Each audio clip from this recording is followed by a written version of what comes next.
Chapitre 1. Le son sous la lune.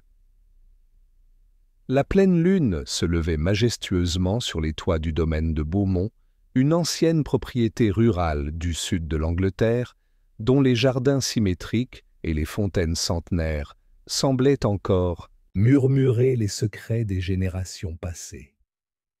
Cette nuit-là, cependant, aucun murmure n'était plus déconcertant que le son flottant dans l'air. Une note aiguë, soutenue, presque vibrante, comme le bord d'un cristal, caressé par un doigt, invisible.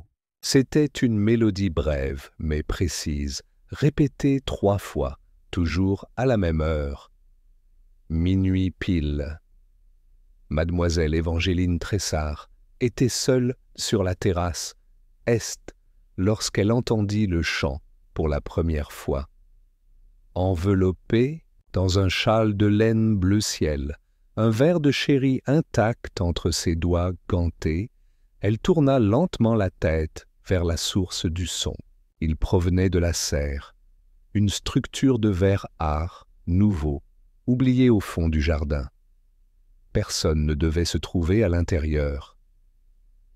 3 minutes plus tard, des cris perçaient le silence de la nuit. Sir Roderick Filburn, patriarche de la maison, avait été retrouvé mort dans son bureau, une pièce remplie de livres d'alchimie, de traités de musique ésotérique et de vitrines contenant d'étranges cristaux collectés lors de ses voyages. Le corps gisait dans une position grotesque, les bras tendus et les yeux ouverts, comme s'il avait été témoin d'une vérité que le reste du monde était censé ignorer. Il n'y avait aucune trace de violence, aucune porte n'avait été forcée. Et pourtant, sur son bureau reposait un beau gobelet en cristal, propre mais légèrement embué, qui semblait avoir été touché récemment. À côté se trouvait une feuille de papier sur laquelle était inscrite une seule ligne manuscrite. La note a retenti pour la dernière fois. Le lendemain, la propriété était sous le contrôle de la police locale, dirigée par l'inspecteur Gubbins, un homme robuste et peu tolérant aux excentricités. Mais même lui ne put ignorer la requête de mademoiselle Tressart, qui, d'une voix déterminée, prononça les mots qui allaient déclencher l'une des enquêtes les plus déroutantes de l'année. Je veux que tu appelles monsieur Hercule Poirot. Si quelqu'un peut comprendre ce que ce vers signifiait, c'est bien lui. 2 jours plus tard, un taxi sombre s'arrêta devant le portail en fer forgé. De l'intérieur en sortit un homme de petite taille, vêtu avec une extrême précision, la moustache parfaitement épilée, ses yeux gris scrutant chaque recoin avec une méfiance méticuleuse. Il haussa un sourcil en regardant la façade de la maison. « Ah, les Anglais et leur amour du gothique, murmura-t-il. Trop d'ombre, et toujours une histoire tragique cachée sous le papier peint. » Poirot fut reçu dans le salon principal par Évangeline Tressart. Cousine issue du second degré du défunt, c'était une jeune femme d'une intelligence vive et d'une beauté discrète, aux manières plus françaises que britanniques. « Monsieur Poirot, merci d'être venu si vite. »« Mademoiselle, quand une dame me dit qu'elle a entendu un cristal chanter et qu'ensuite son parent meurt, comment pourrais-je résister? Pensez-vous que le bruit et la mort de mon oncle sont liés? » Poirot pencha la tête sur le côté.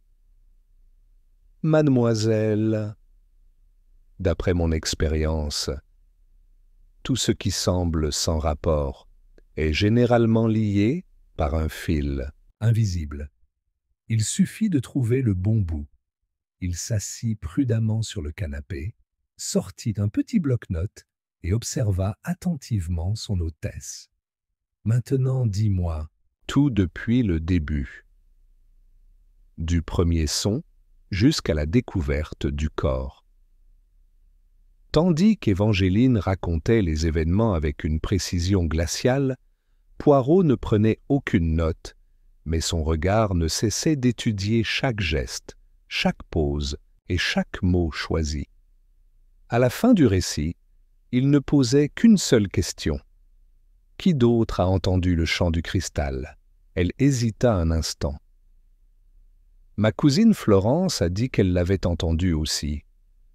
Bien que Florence a tendance à répéter ce qu'elle entend. Poirot hocha lentement la tête. Il est donc possible qu'une seule personne ait entendu la vraie note, et que les autres aient entendu l'écho d'un mensonge. Il s'est levé. Je veux voir le bureau de Sir Roderick et puis la serre. Parce que, mademoiselle, si un cristal chante au clair de lune, c'est parce que quelqu'un veut être entendu. Chapitre 2. Le cercle des héritiers. Le bureau de Sir Roderick sentait les vieux grains de papier, la cire fondue et une odeur amère, celle d'un encens oublié. Des rayons de soleil traversaient le plafond de vitraux, illuminant des grains de poussière qui flottaient paresseusement au-dessus de vitrines de quartz, d'améthyste et de cristaux taillés avec une précision horlogère. Poirot arpentait la pièce sans rien toucher, les mains jointes sur son ventre, comme si le simple fait de déranger un grain de poussière risquait de bouleverser l'équilibre logique du crime. Le verre en cristal était toujours sur le bureau. Poirot l'examina sans le soulever. « La scène n'a-t-elle pas été nettoyée ?» demanda-t-il en haussant un sourcil à l'inspecteur Gubbins, qui le regardait avec un mélange de dédain et d'agacement. Mademoiselle Tressart a insisté pour que rien ne soit touché jusqu'à votre arrivée. Très bien. Donc la scène nous parle encore, mais il faut savoir écouter. Il faut savoir écouter. Poirot se pencha pour regarder la feuille de papier avec la phrase énigmatique « La note a retenti pour la dernière fois ». « Il n'y a pas de signature », murmura-t-il. « Pensez-vous que c'est le défunt qui l'a écrit? Et pourquoi l'aurait-il fait juste avant de mourir ?»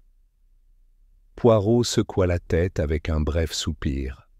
« Non, c'est un avertissement, ou une menace sous forme poétique. » Gubbins s'éclaircit la gorge.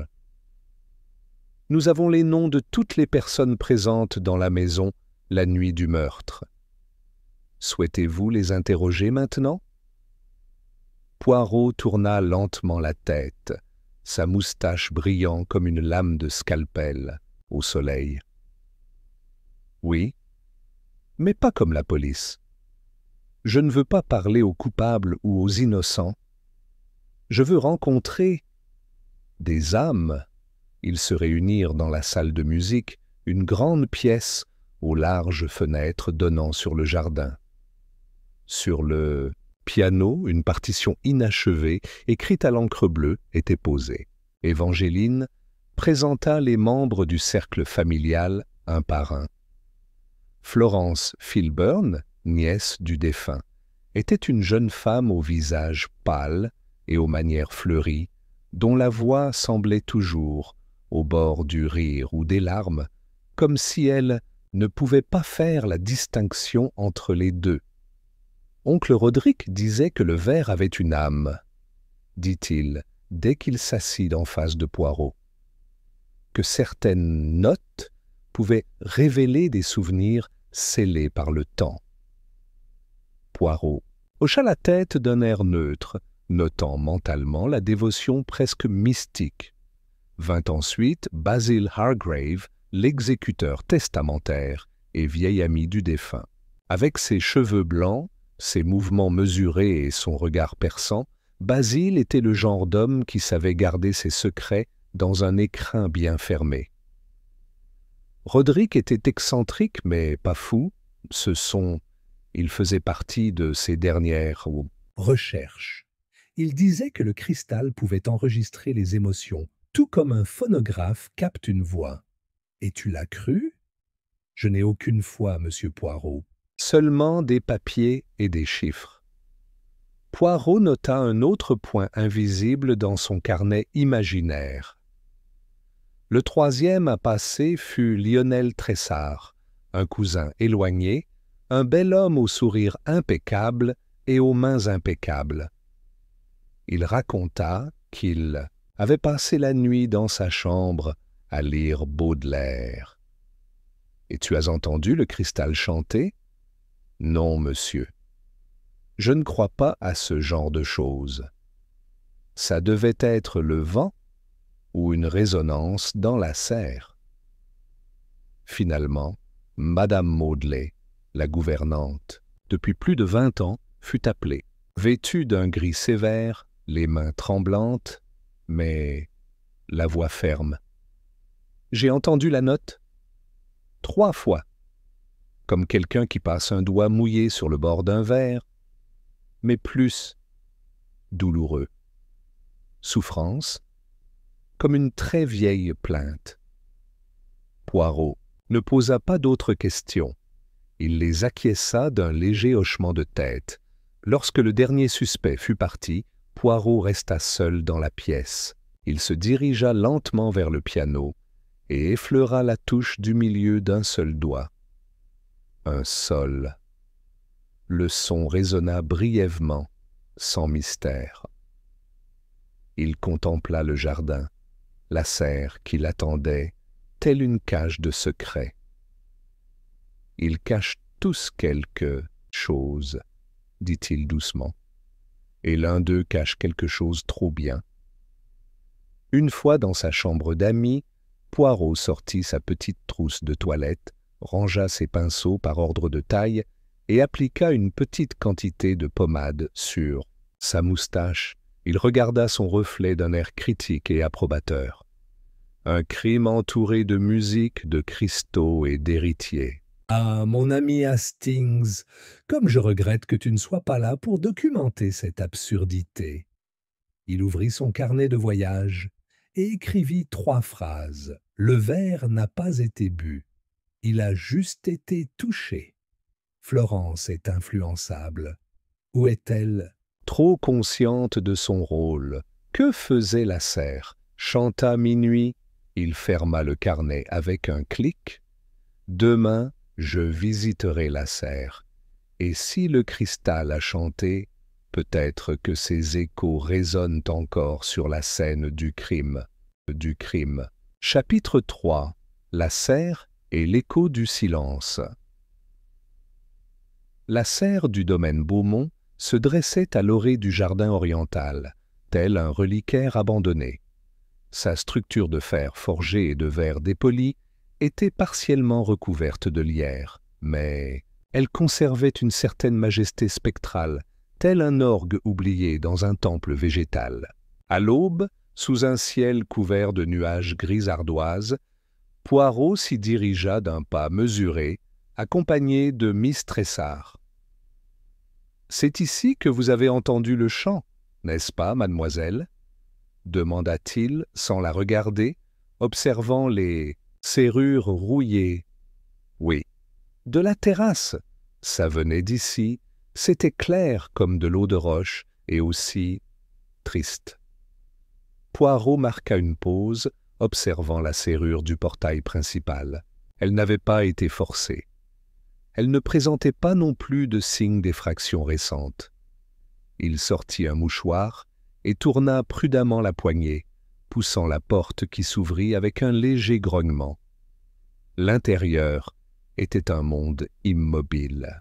Des rangées de plantes en pot poussiéreuses, des guirlandes de cristaux suspendus balançaient la lumière tels des prismes silencieux, un établi en arrière-plan, et au centre, un pupitre en bois sur lequel reposait une fine coupe en cristal, semblable à un verre à vin, mais sans aucune sculpture. Immaculé. Poirot s'approcha de lui sans rien toucher. Il s'arrêta, baissant la tête. « Vous voyez, mademoiselle ?» Il désigna le bol. « Ce n'est pas une tasse, c'est un instrument. » « Un instrument ?» Poirot fit un geste subtil avec ses doigts. Regardez la forme, l'épaisseur, la base.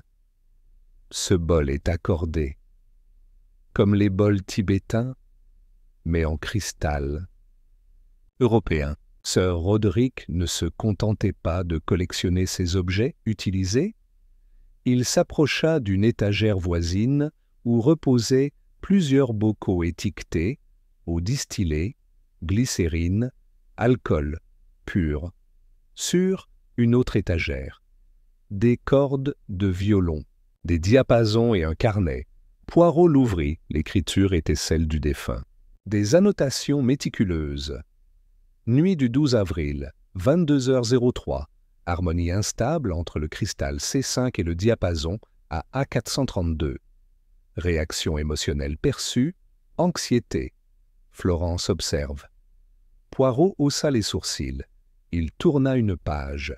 19 avril. Expérience 7. Alignement du bol avec la lumière directe de la Lune. Réaction. Résonance spontanée après 22 minutes d'exposition. Évangéline présente. Elle a été perturbée.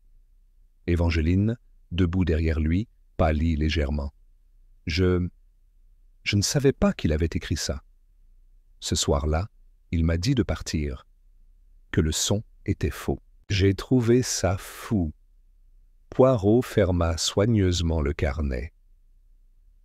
Parfois, les fous ne font qu'affiner des vérités que les autres ne veulent pas entendre.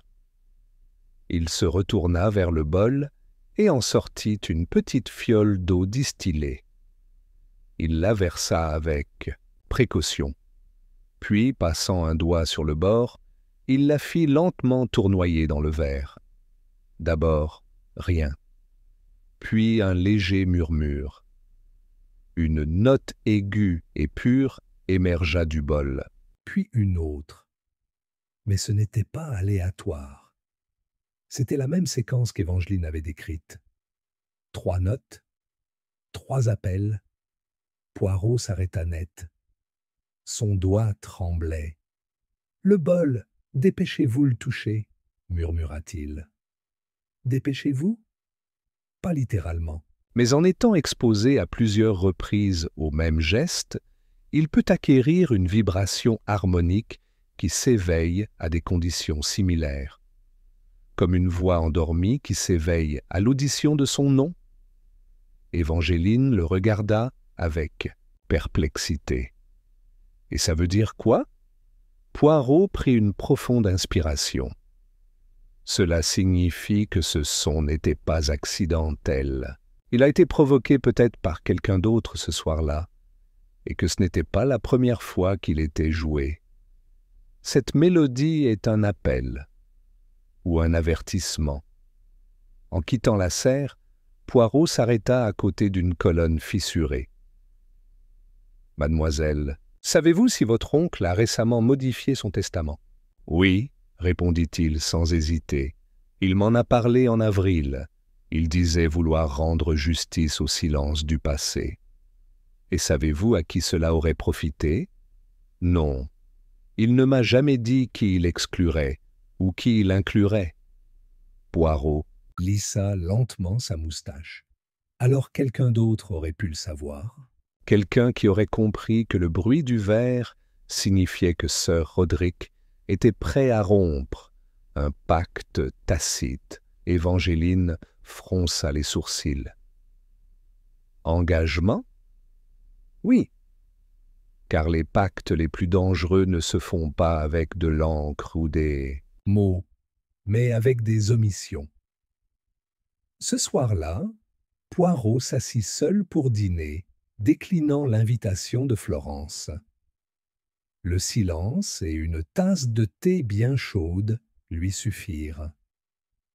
Il contemplait son reflet dans le liquide lorsqu'il entendit frapper. À la porte, c'était Madame Maudley. « Excusez-moi de vous déranger, Monsieur Poirot. »« Je ne voulais pas vous interrompre, mais j'ai trouvé ceci dans la salle de musique. » Il lui tendit une vieille enveloppe en parchemin.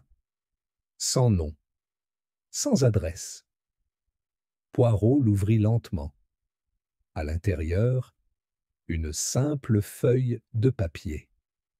Ce n'était pas une question d'argent. C'était ce dont il se souvenait à chaque fois qu'il entendait cette note. Poirot serra le papier. Son expression ne changea pas, mais son regard se durcit. C'est donc vrai. Le son n'a pas tué, mais il vous a rappelé. Et quelqu'un ne pouvait pas le permettre. Chapitre 4. La mémoire affinée du tueur. Le lendemain matin, un épais brouillard enveloppait le domaine de Beaumont, comme si le crime lui-même refusait de se dissiper. Poirot, toujours impeccable, même dans sa démarche matinale, était dans la salle de musique, examinant la partition inachevée encore posée sur le piano. Ce n'était pas la musique qui captivait son attention, mais l'absence de conclusion.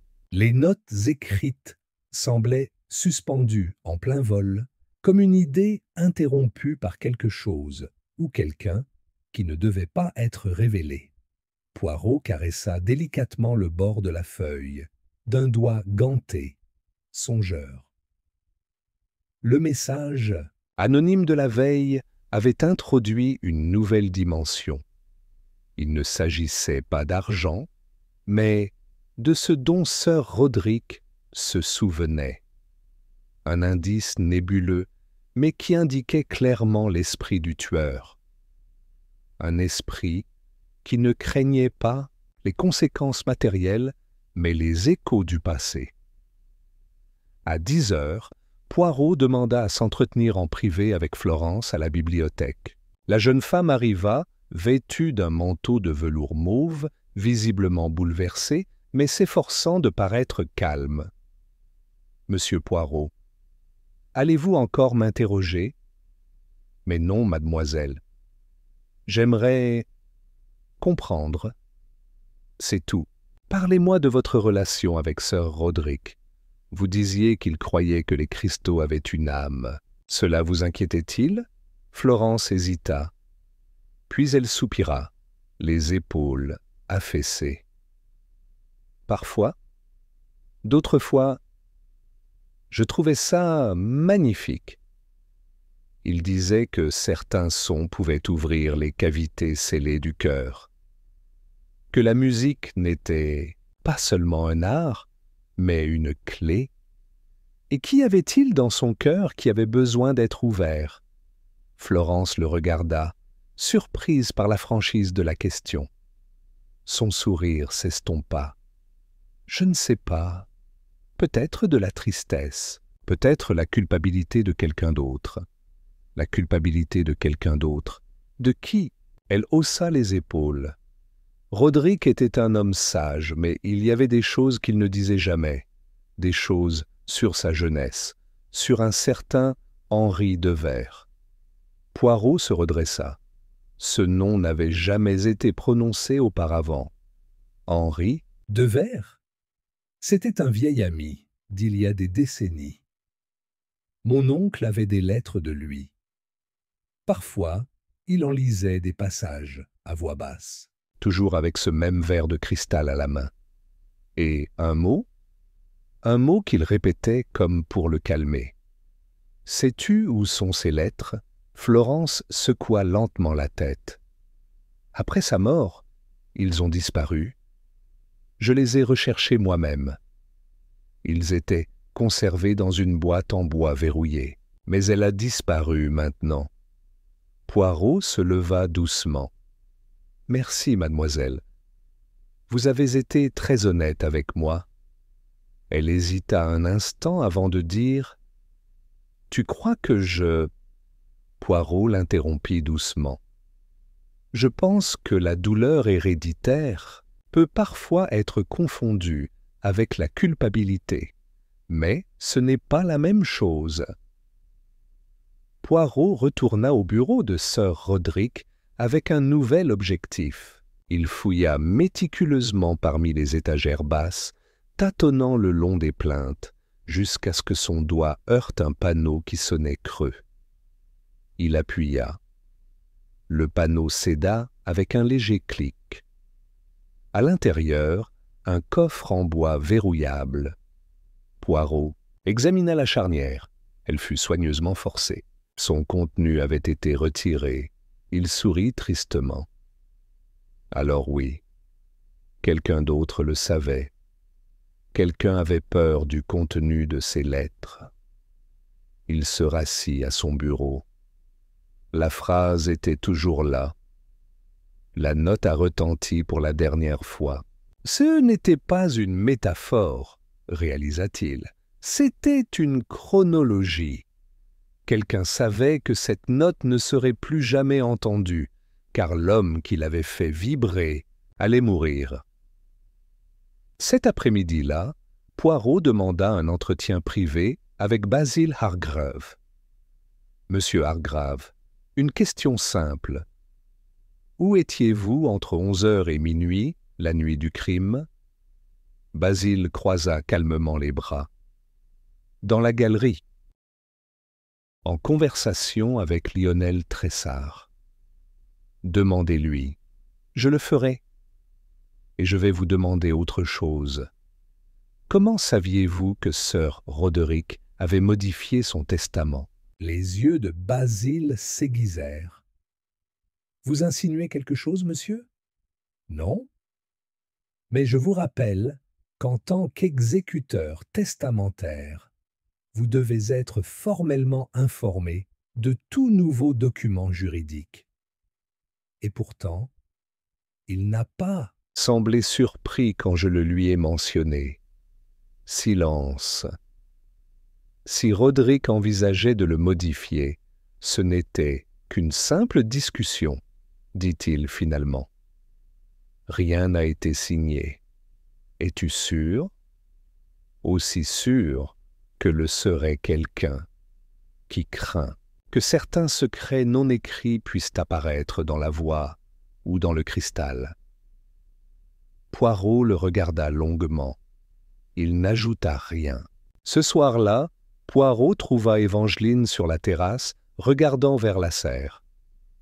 Son expression était calme, mais ses mains tenaient un livre ouvert qu'elle ne lisait pas. « Le froid ne vous dérange pas ?» demanda Poirot. « Je préfère le... » Froid au silence de l'intérieur. Poirot s'assit à côté d'elle. « Mademoiselle, qui est Henri de Vere ?» Évangeline ne répondit pas immédiatement. Elle referma lentement le livre. Ma mère avait une relation avec lui. Avant son mariage, c'était un secret. Roderick le savait. Il n'en parlait jamais, mais il n'oubliait jamais non plus. Et cela avait-il un rapport avec Florence? Elle ne sait pas. Mais oui, sa mère a aussi été liée à Henry, brièvement. Les histoires se croisent plus qu'on ne veut l'admettre. Dans cette maison, personne ne parle du passé. Mais tout le monde l'entend à chaque chant du cristal. Poirot inclina la tête. Et quelqu'un préférait le silence absolu. Un silence définitif. Cette nuit-là, Poirot écrivit dans son carnet. Le meurtrier n'avait pas peur d'être déshérité. Il craignait que la mémoire ne lui revienne. La disparition des lettres fut le premier crime. Le deuxième, le plus grave. Je dois jouer la note une fois de plus. Devant tout le monde, il ferma le carnet et sourit. Chapitre 5. La note qui n'aurait pas dû être jouée. Le lendemain matin, Poirot convoqua tous les habitants du domaine Beaumont à une réunion dans la salle de musique. Cet ordre fut accueilli avec perplexité, murmures, et, dans le cas de l'inspecteur Gubbins, rentré tôt d'une visite chez le notaire du village, avec une expression mi-sceptique, mi-résignation. Une autre de vos rencontres théâtrales, monsieur Poirot? Non, inspecteur, ce n'est pas encore la fin. C'est un entracte parfaitement réglé. Florence, Évangeline, Lionel, Basil et madame Maudley s'assirent en silence. La lumière du soleil traversait les vitraux avec une douce chaleur, projetant des formes anguleuses sur le tapis. Au centre de la pièce, sur une petite table ronde, Poirot avait soigneusement placé le bol en cristal rapporté de la serre. À côté, une petite fiole d'eau distillée et un linge blanc. « Mes amis, commença Poirot calmement, je vous ai réunis ici non pas pour accuser, pas encore, mais pour reproduire un acte. Un acte très simple. Un son. La même note entendue la nuit de la mort de Sir Roderick. « Qu'essaies-tu de prouver » demanda Lionel, les bras croisés. « Je veux observer, » répondit Poirot avec un léger sourire. « Tout le monde, chaque geste, chaque muscle. Car ce qui tue, ce n'est pas toujours le poison ou l'arme. Parfois, c'est ce qu'on ne supporte pas d'entendre à nouveau. » Sans plus attendre, il trempa son doigt dans l'eau et le fit glisser lentement sur le bord du bol. Le silence absolu de la pièce fit surgir le léger chant du verre, une note aiguë et vibrante, telle une goutte suspendue dans le temps. Une fois, 2 fois, 3 fois. Le bruit flottait comme un fantôme. Certains fermèrent les yeux. Florence retint son souffle. Basile pencha légèrement la tête, comme pour évaluer la situation. Mais ce fut Lionel qui réagit. Ses yeux frémirent un instant. Un clignement plus long. Un léger spasme au pouce gauche. Poirot s'arrêta. « C'est drôle, non ? Certains sons ne font pas mal aux oreilles, mais ils transpercent l'âme. Suggérez-vous que l'un de nous ne pourrait pas gérer ça ?» répondit Lionel d'un ton tendu. Poirot resta silencieux. Puis, il se tourna vers Florence. « Mademoiselle, avez-vous rêvé de ce billet ?» Elle hocha faiblement la tête. « Toutes les nuits depuis sa mort. Parce que ce n'était pas seulement une mélodie. C'était un souvenir de quelque chose que Sir Roderick ne pouvait effacer et que d'autres voulaient oublier. Basile intervint. « Mais tu te souviens de quoi exactement ?» Poirot s'approcha du piano, prit la partition inachevée et la brandit. « Ceci, ou plutôt ce qui manque. Les dernières notes ne sont pas là, car elles n'ont pas été écrites, mais jouées.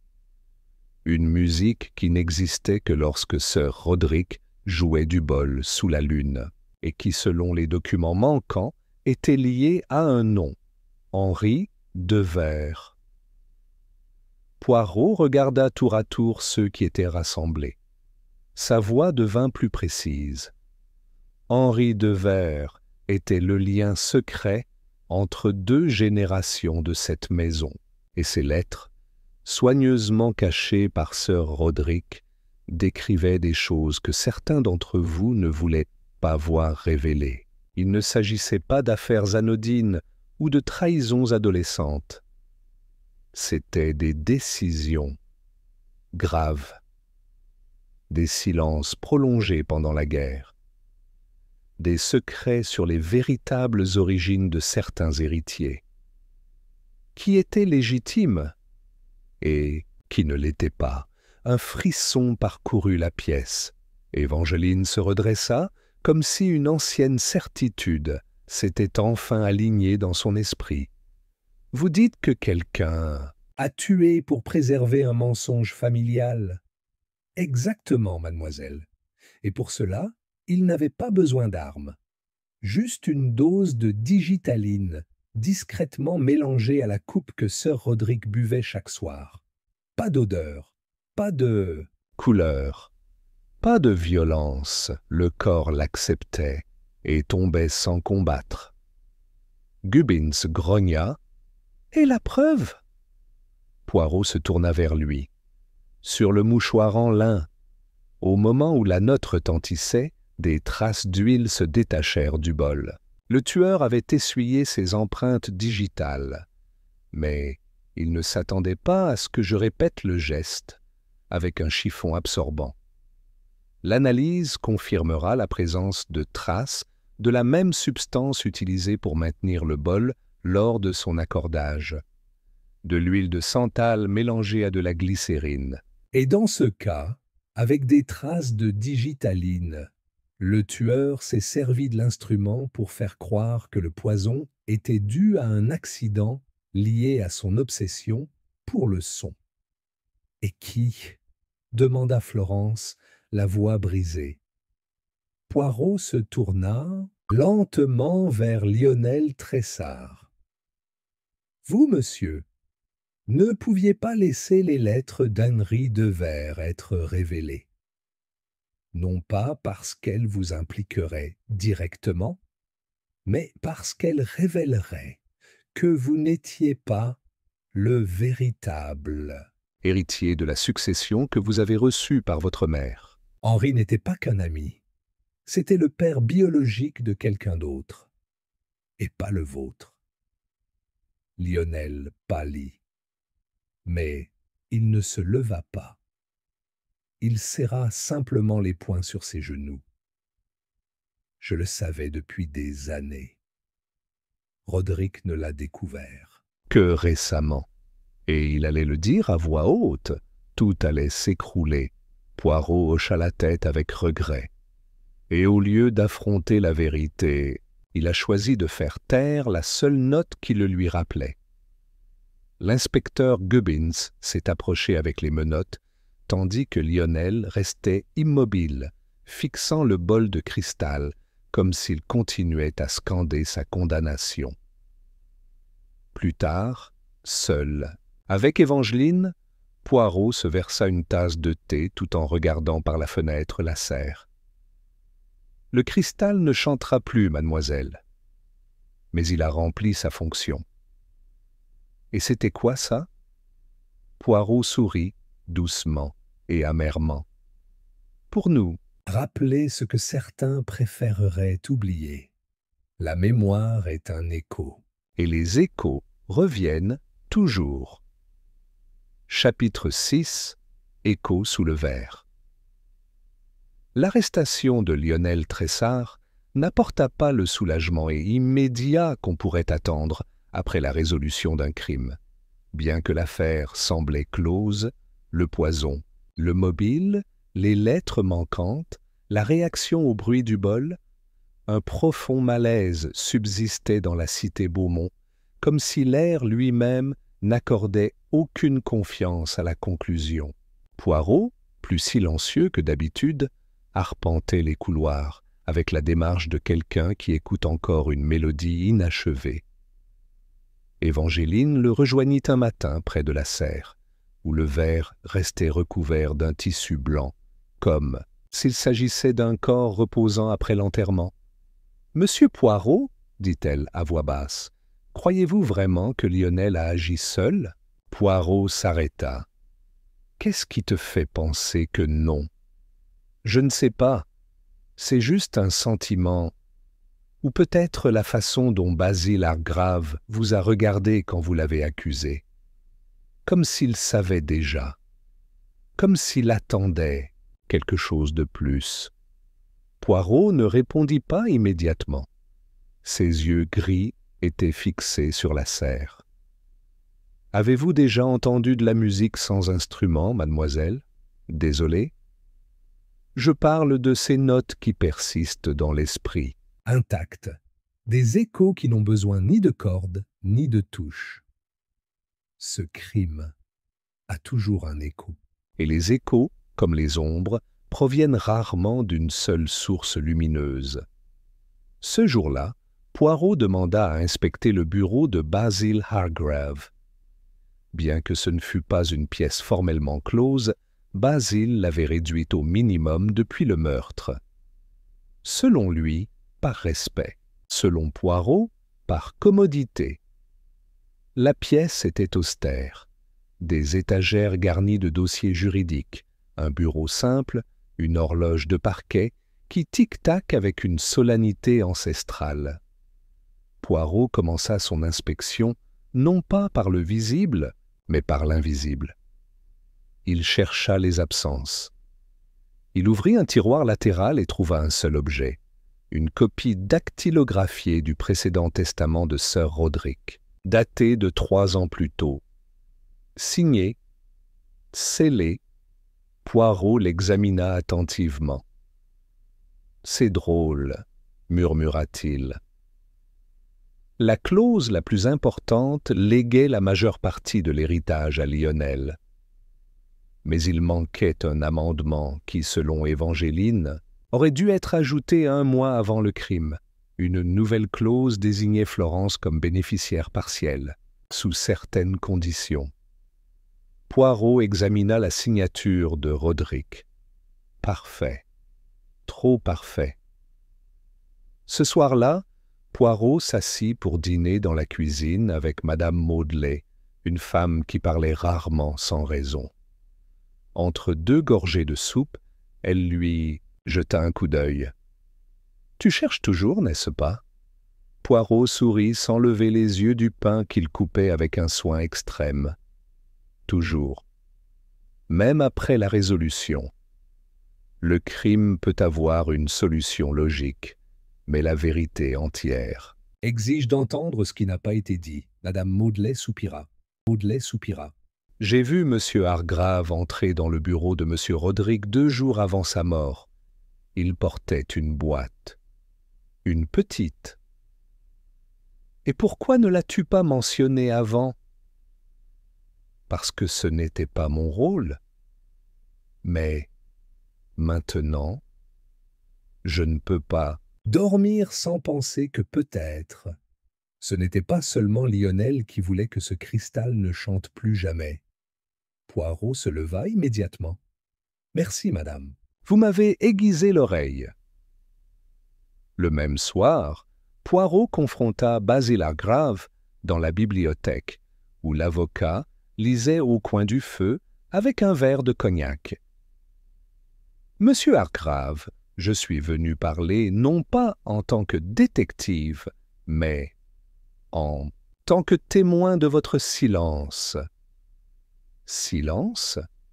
Tu savais que Lionel avait l'intention d'agir, tu l'as appris par ses lettres, peut-être même par ses aveux, et non seulement tu ne l'as pas arrêté, tu l'as aidé.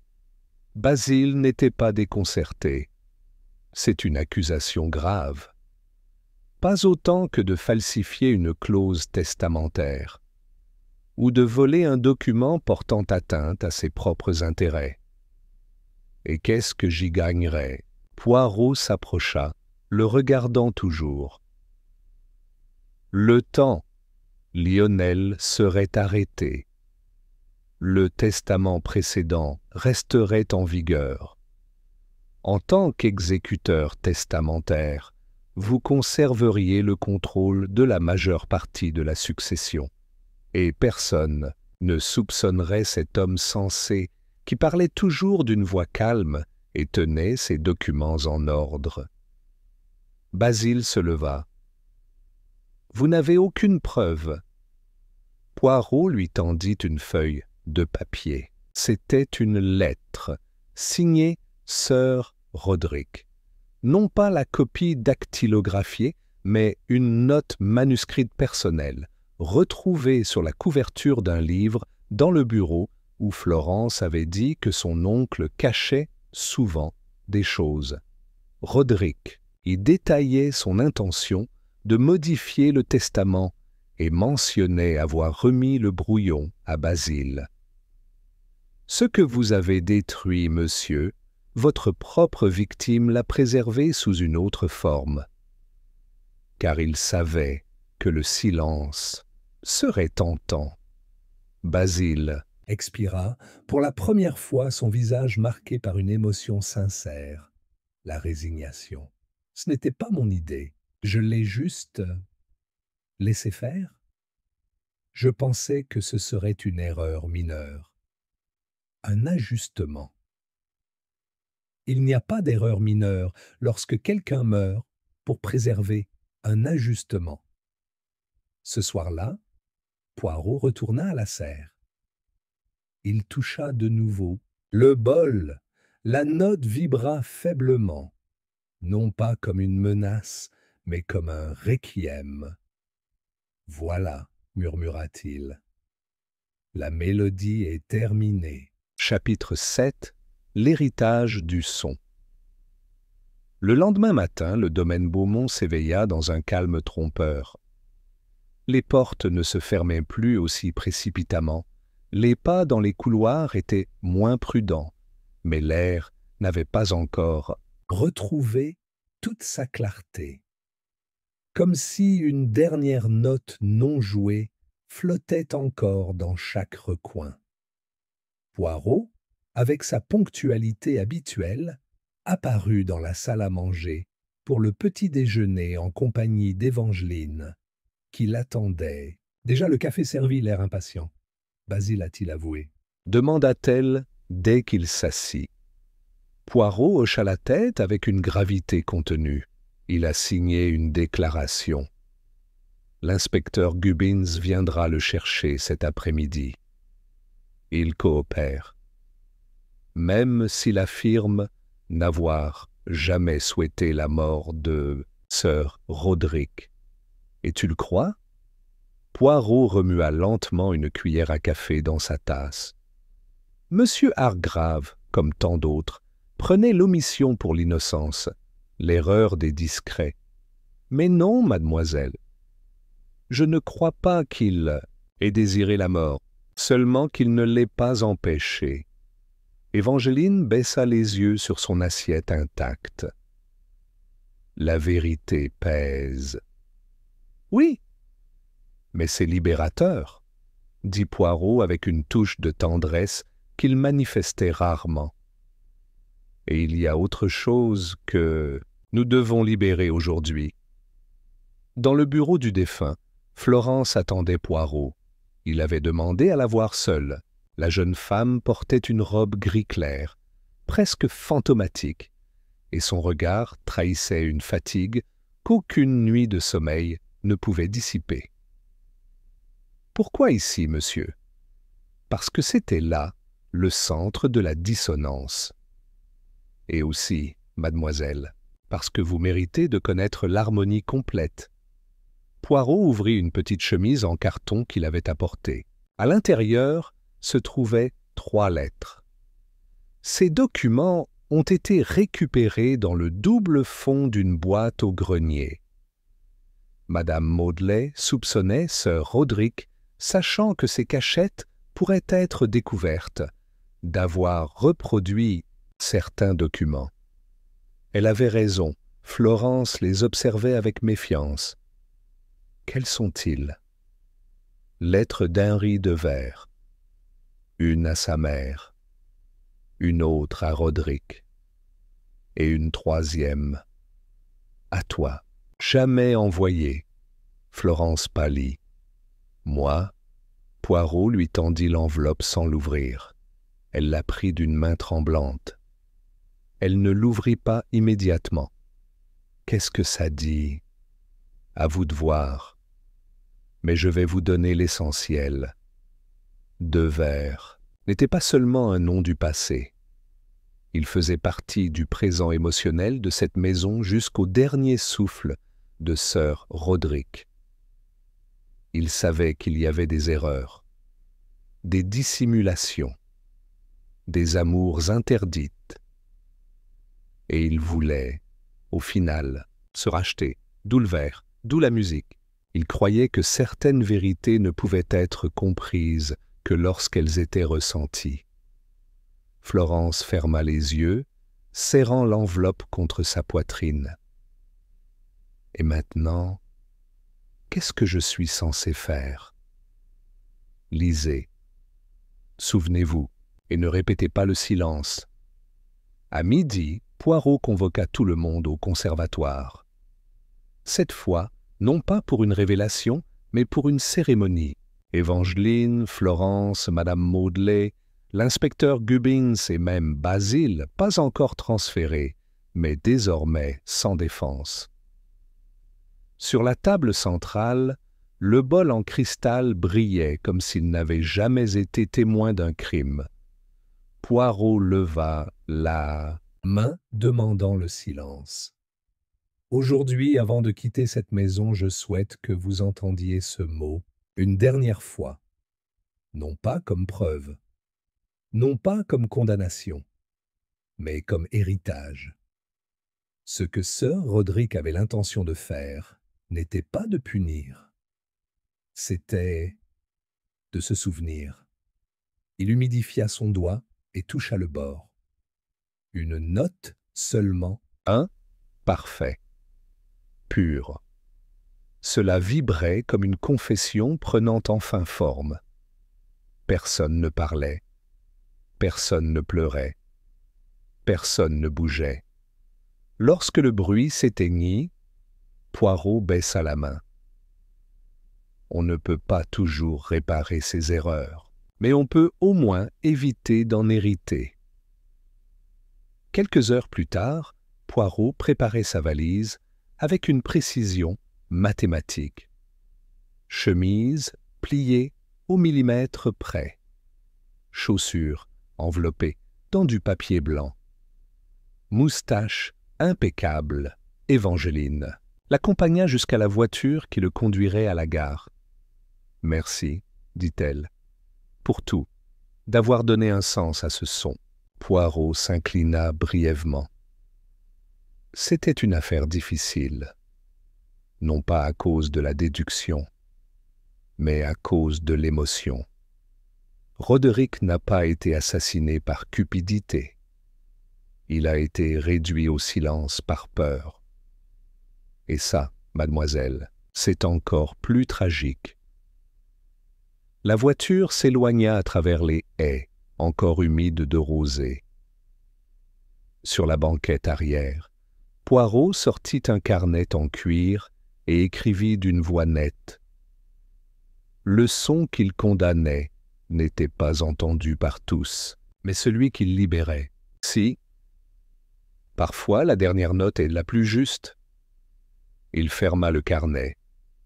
Il ferma les yeux, et pendant un instant, il crut entendre à nouveau le cristal chanter. Chapitre 8. Le testament inaudible. La pluie commença à tomber avec une douceur presque cérémonielle, tandis que le train de Poirot quittait la gare la plus proche de Beaumont. À travers la vitre embuée, le paysage se brouillait en un vert et un gris diffus, comme si la terre elle-même effaçait lentement les traces du crime.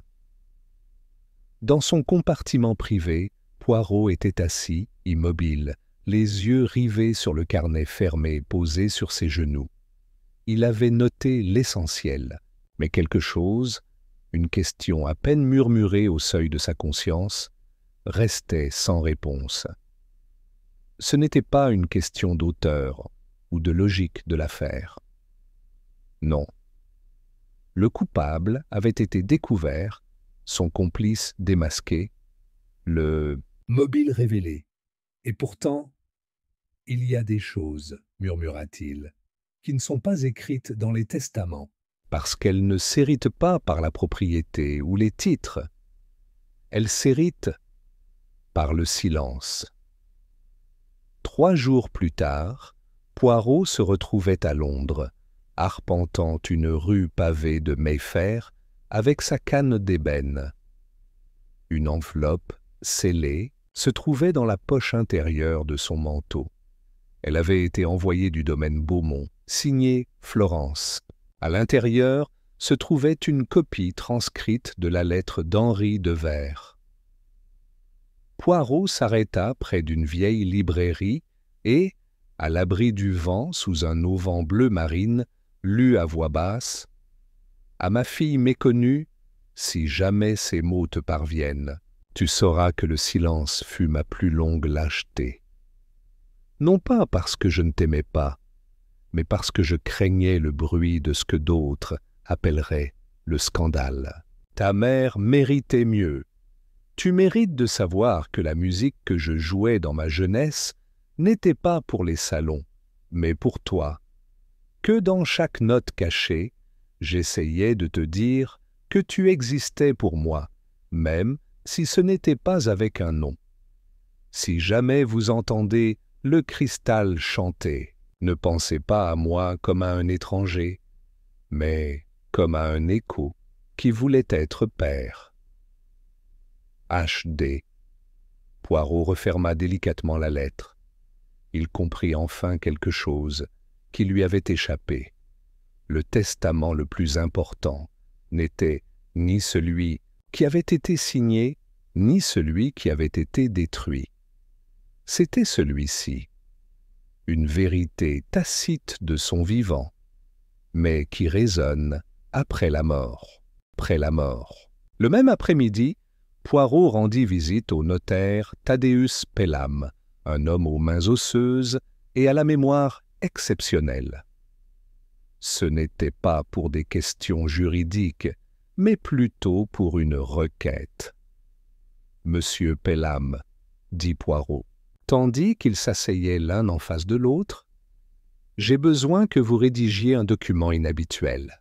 Ce n'est ni un testament, ni une accusation. C'est une protection. » Pelham haussa un sourcil. « Une protection contre quoi exactement ?» Poirot sortit de sa mallette une feuille de papier soigneusement écrite à la main. « Je souhaite que ce dossier soit conservé et rendu public uniquement si mademoiselle Florence Filburn est déchue de son héritage pour des raisons de procédure. » Ce document contient la preuve de la lettre d'Henri Devers et du testament non homologué de Sir Roderick. Une sorte de clause morale ? Poirot sourit. « Disons, monsieur, une note qui doit encore résonner, si le silence tente de gagner à nouveau. » Pendant ce temps, au domaine Beaumont, Florence errait seule dans la serre. Le bol en verre était resté là où Poirot l'avait laissé. Elle n'avait pas touché à son mot depuis cet après-midi-là, mais à présent, sous une nouvelle lune, sans que personne ne la regarde, elle posa délicatement un doigt humide sur son bord, une vibration, très faible, presque timide, comme une question plutôt qu'une affirmation. Florence ferma les yeux. Pour la première fois, elle n'avait plus peur du bruit. « Merci, » murmura-t-elle, « de ne pas m'avoir laissé m'oublier. » Le lendemain, lorsque l'avocat du Nouveau Testament visita la propriété, Florence l'accueillit avec l'assurance de quelqu'un qui savait que son passé n'était plus une ombre, mais une partie reconnue de son histoire. À Londres, Poirot finissait de ranger son appartement. Chaque livre était aligné, chaque fleur dans son vase, chaque fil de moquette était brossé dans le même sens. Avant de clôturer la journée, il écrivit dans son carnet « La justice ne se dit pas toujours à voix haute. Parfois, elle résonne comme une douce vibration, comme le chant d'un cristal oublié. Un véritable testament n'a pas besoin d'encre. » Juste de mémoire. Il ferma son carnet, se versa une tasse de tisane et, pour la première fois depuis des semaines, s'endormit sans rêver. Chapitre 9. L'héritage des notes invisibles. C'était un après-midi humide à Londres, lorsque Poirot reçut une lettre qui perturba son ordre habituel et méticuleux. L'enveloppe couleur ivoire, scellée à la cire bleue, portait l'écriture ferme de Florence Filburn. Elle n'avait aucune urgence, mais une résonance émotionnelle évidente, telle une mélodie exigeant une écoute attentive. « Monsieur Poirot, j'espère ne pas vous faire perdre de temps, mais je voulais partager avec vous un événement survenu hier. Ce n'est pas un mystère, du moins pas au sens traditionnel du terme, mais j'ai le sentiment que cela fait partie de l'écho que vous avez compris mieux que quiconque. J'ai rejoué au bol. Cette fois, devant Évangeline et Madame Maudley. Au son de la note, aucune de nous n'a parlé. Mais quand elle a fini, Madame Maudley s'est mise à pleurer, puis elle a dit qu'elle s'accrochait depuis des années à quelque chose qui n'était pas à elle. Dans un tiroir de son armoire, derrière un panneau détaché, nous avons trouvé une autre lettre, non signée, sans adresse, mais clairement écrite par Roderick. Elle parle de honte d'avoir laissé la peur dicter ce que devrait être l'amour. Il savait tout, monsieur, et il le regrettait profondément, non pas ce qu'il cachait, mais ce qu'il ne disait jamais à voix haute. Je voulais que tu le saches, parce que je pense que tu l'as entendu, même si personne d'autre ne l'a entendu. Avec une gratitude éternelle, Florence. Poirot replia la lettre avec une précision extrême.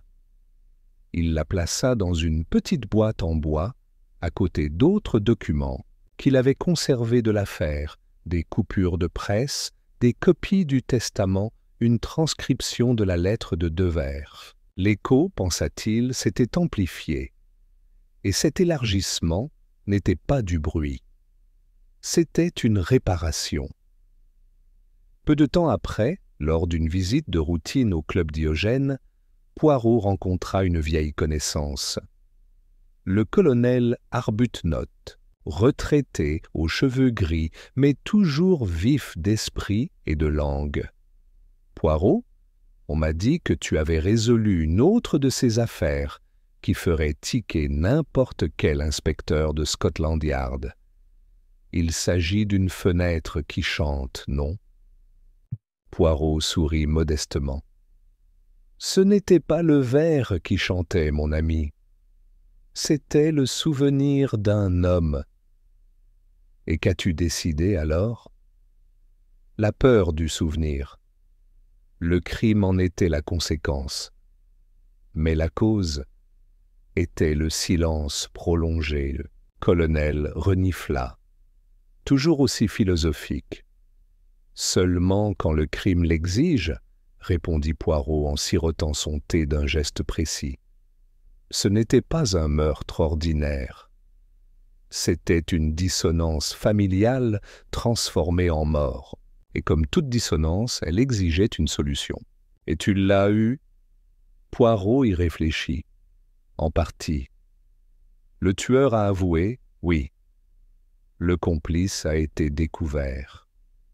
Mais les dommages émotionnels, les dommages que les familles s'infligent à elles-mêmes en omettant, en gardant le silence, ça ne guérit pas toujours.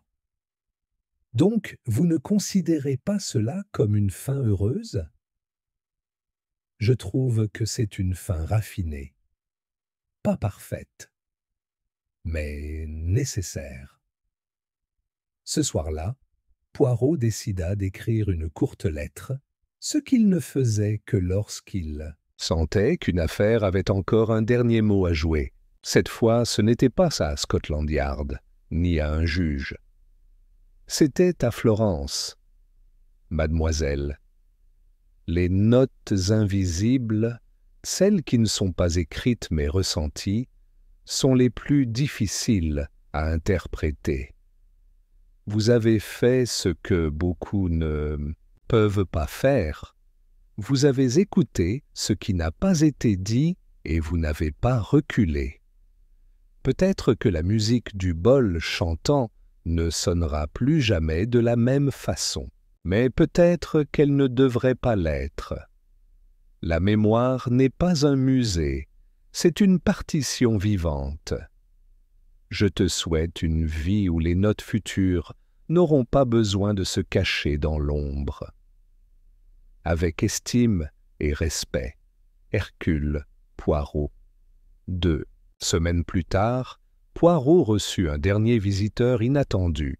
C'était Basil Hargrave, en liberté sous caution, en attente de son procès. Il avait maigri, son visage avait abandonné la netteté de l'avocat intouchable et laissait apparaître les fissures d'une conscience exposée. « Je suis juste venu dire que j'ai tout avoué », a-t-il déclaré, y compris les documents cachés, les conseils malveillants prodigués à Lionel et mon silence complice. Poirot le regarda en silence. « Et vous vous sentez soulagé ?»« Non, mais je me sens en phase, comme tu dirais. » Poirot ne répondit pas. Il hocha simplement la tête, gravement. « Alors ce n'est pas perdu, monsieur. La punition fait partie du processus. » Mais l'acceptation aussi. Ce soir-là, Poirot alluma un petit phonographe dans son bureau. Il laissa l'aiguille descendre doucement sur un disque de musique de chambre.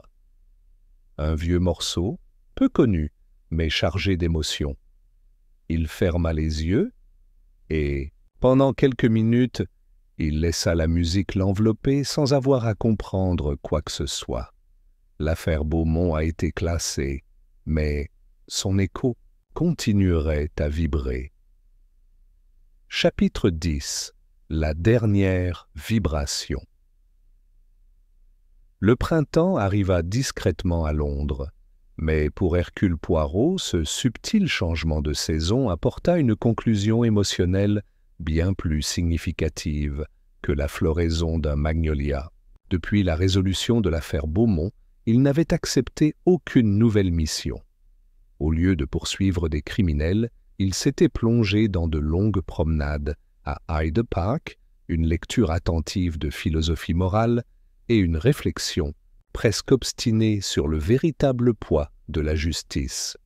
Mais il y avait autre chose, un détail, un petit morceau qui vibrait encore, comme le résidu imperceptible d'une note de musique qui refuse de se dissiper complètement.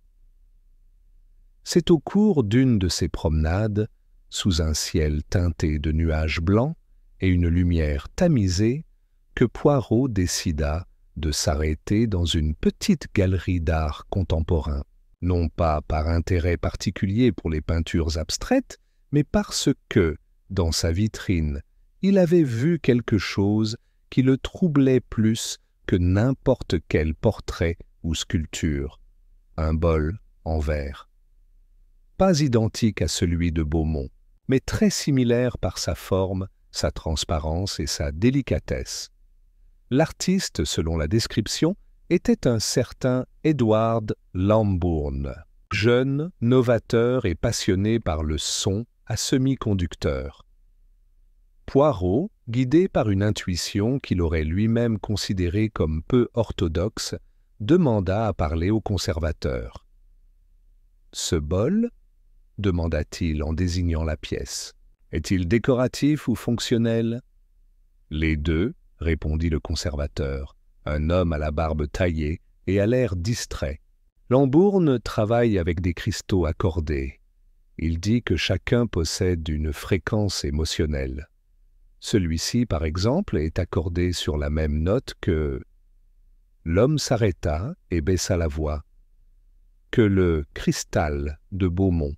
Poirot resta complètement immobile. Comment le sais-tu? L'artiste était apprenti chez Sir Roderick Filburn. Quelques heures plus tard, Poirot se retrouva dans un petit café de Bloomsbury, assis en face d'Edward Lambourne, qui se révéla être un jeune homme d'à peine 30 ans, mince, aux doigts tachés de résine et au regard nerveux. « Je ne savais pas que quelqu'un avait gardé contact avec Sir Roderick dans ces dernières années, » dit Poirot, l'observant avec une attention chirurgicale. « Ce n'était pas une relation formelle, » répondit Lambourne.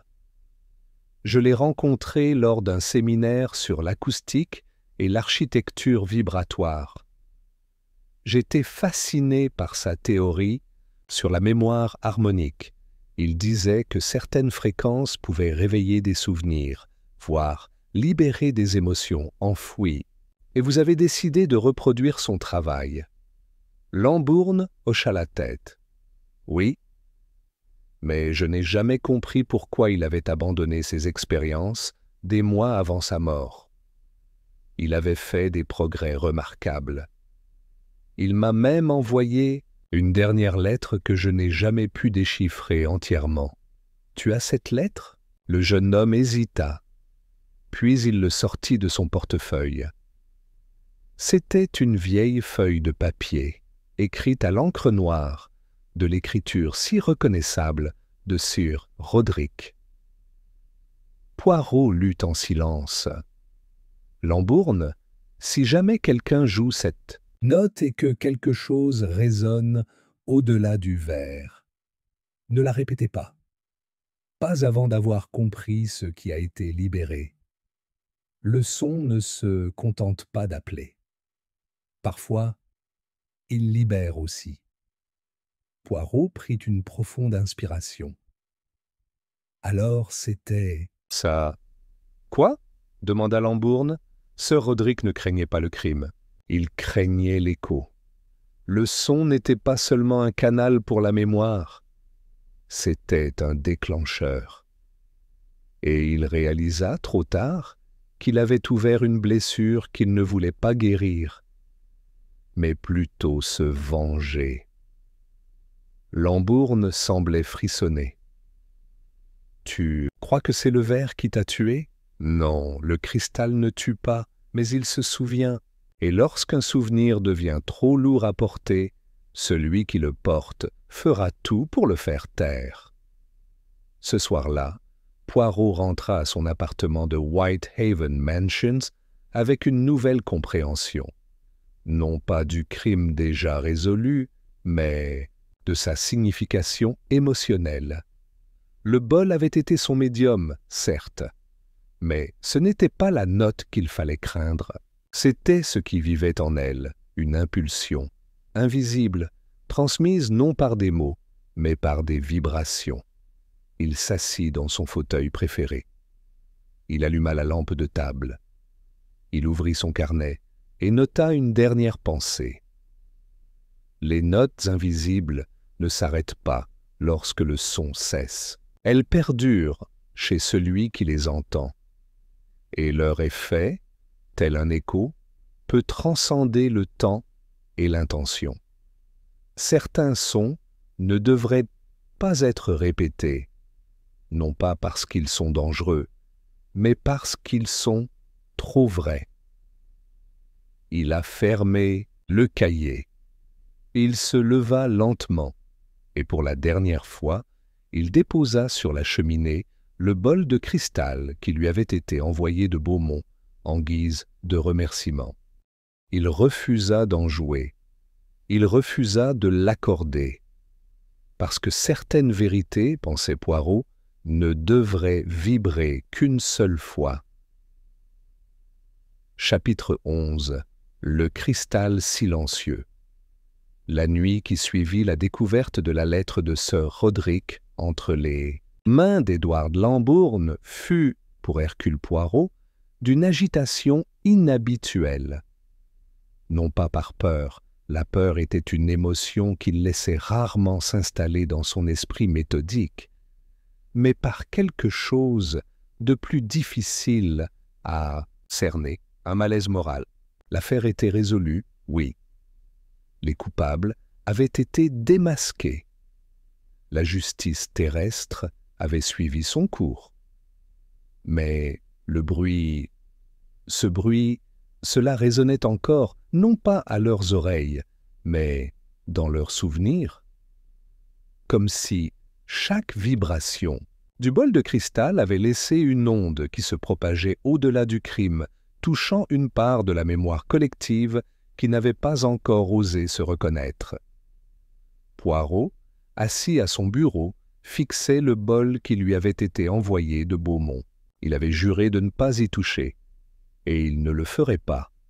Mais sa présence parfaitement centrée sur la nappe en lin, était comme celle d'un témoin silencieux dont l'existence même exigeait l'attention. Puis, un visiteur inattendu est arrivé.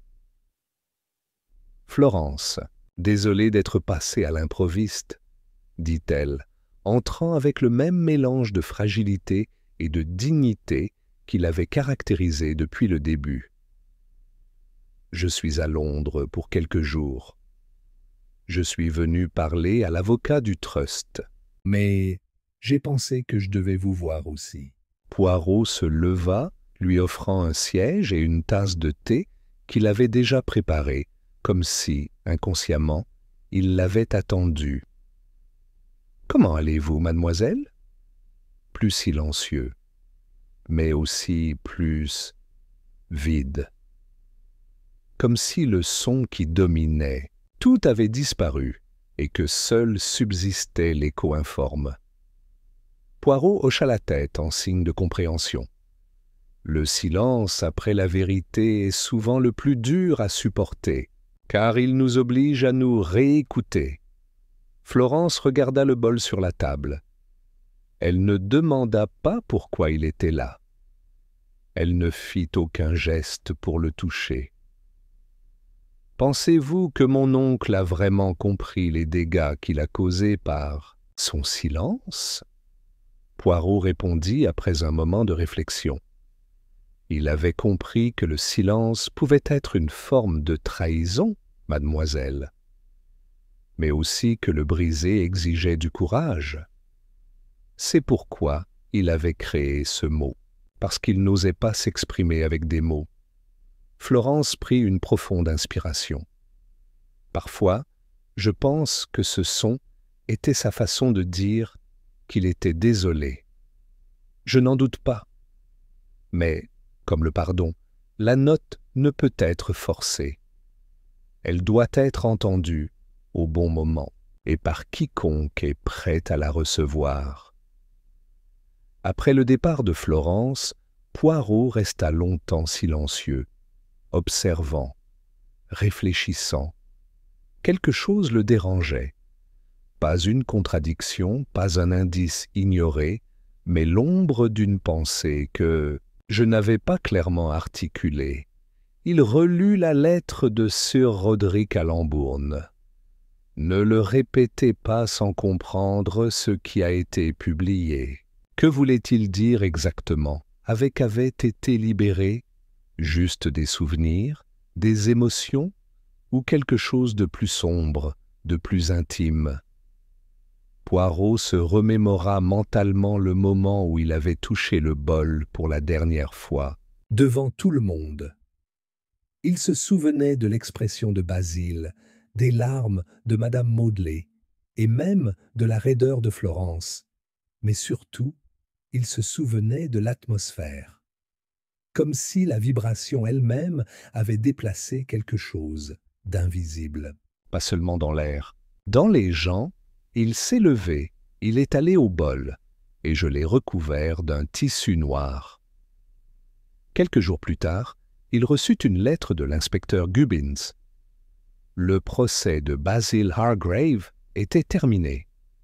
Il avait été condamné à 5 ans de prison pour complicité et falsification de documents judiciaires. Sa plaidoirie avait réduit sa peine et le juge avait reconnu que, bien que lâche, son rôle dans le meurtre était mineur. Poirot plia la lettre et la plaça à côté des autres. Chaque affaire, chaque crime avait son dossier. Mais celle-là refusait d'être complètement classée.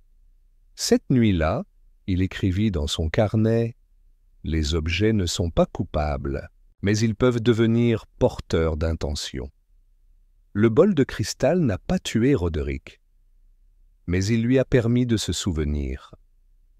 Et ce souvenir était, dans ce cas, plus mortel que n'importe quel poison.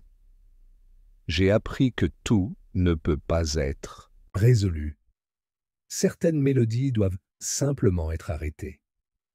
Non pas par incompréhension, mais par respect. Il ferma lentement le cahier.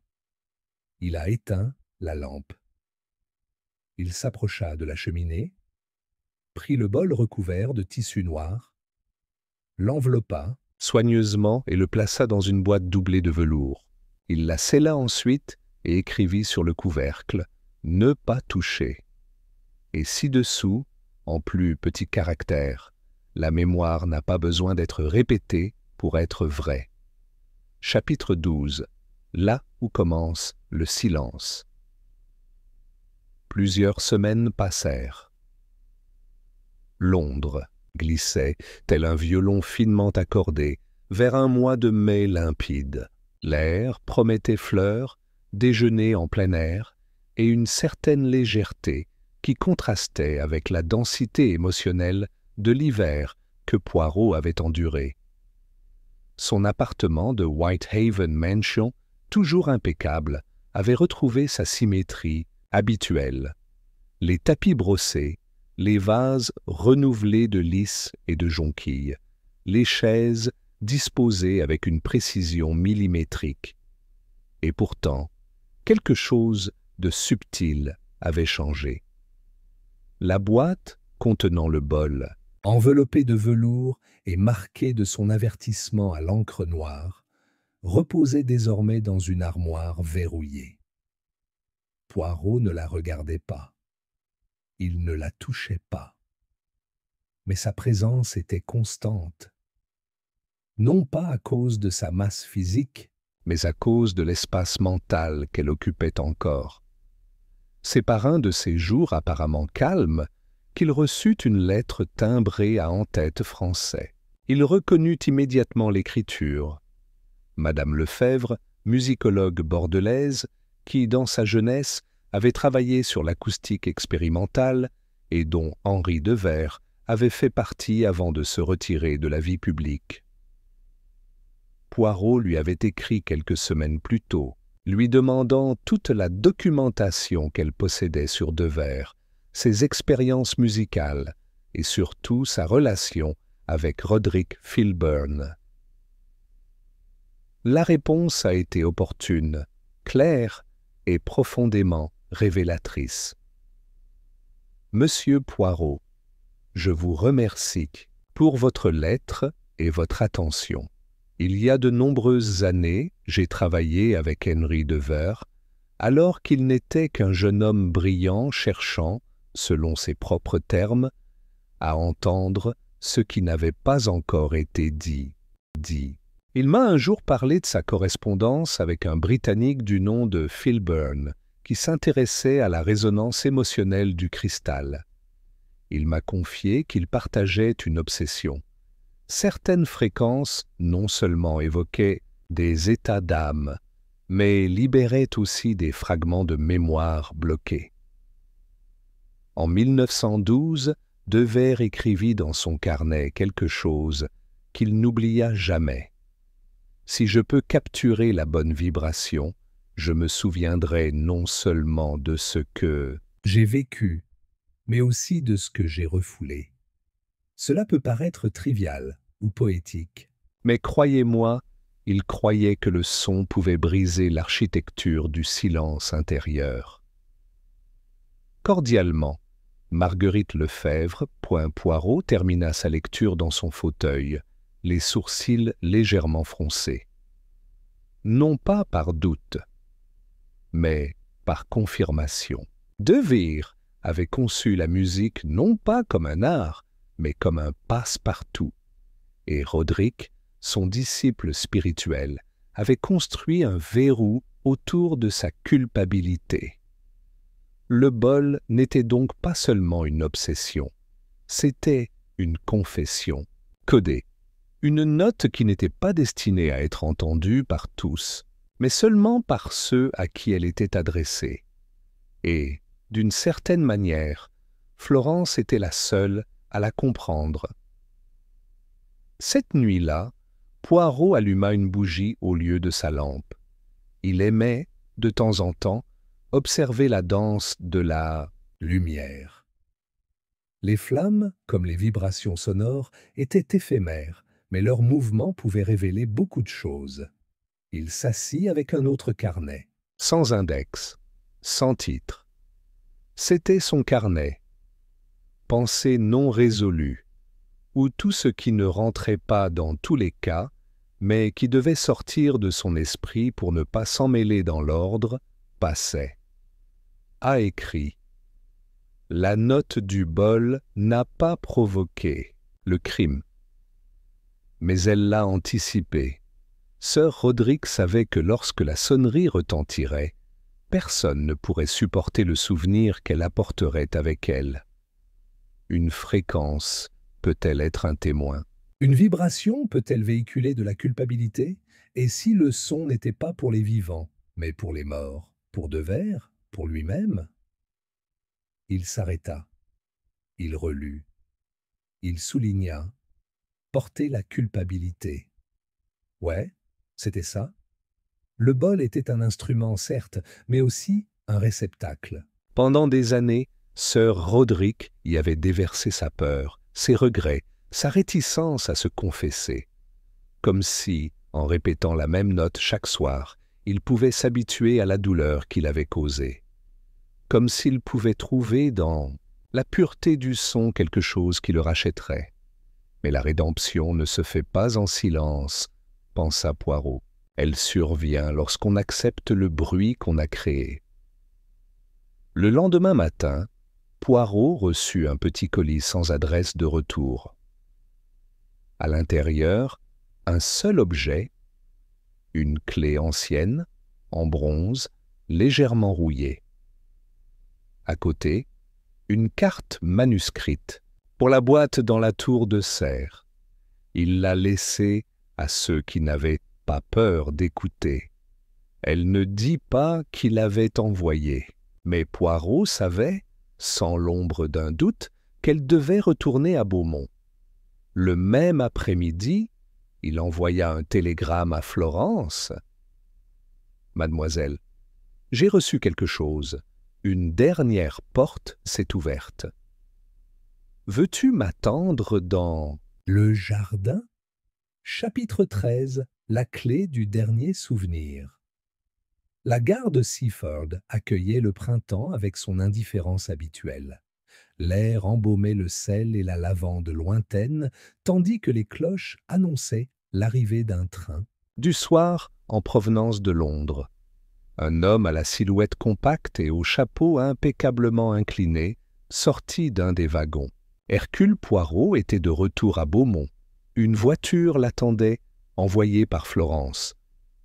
Le cocher, un jeune homme à l'air nerveux, se contenta d'un respectueux « bonjour » et pendant le trajet, Poirot garda un silence absolu. Une seule fois, il sortit la petite clé de bronze de sa poche, l'examina à la lumière, puis la remit en place comme une relique. Le domaine se dessinait à l'horizon avec sa silhouette familière. La maison principale, les jardins méticuleusement entretenus, la serre telle une structure de verre endormie aux confins de la réalité. À son arrivée, Florence l'attendait déjà sur la terrasse est. « Merci d'être venu, dit-elle, vêtue de teinte lavande. » Comme si le paysage l'avait absorbé. Poirot ôta son chapeau en s'inclinant légèrement. « Merci de m'avoir invité. La lettre ?» La clé? Les deux? Et autre chose, répondit-il d'un air grave. Je suis venu ouvrir une porte, mais je ne sais pas encore si ce qui se cache derrière veut être découvert. Florence hocha lentement la tête. Alors nous irons? Ensemble. La tour de la serre n'était pas haute, à peine 2 niveaux, mais elle était fermée depuis des années.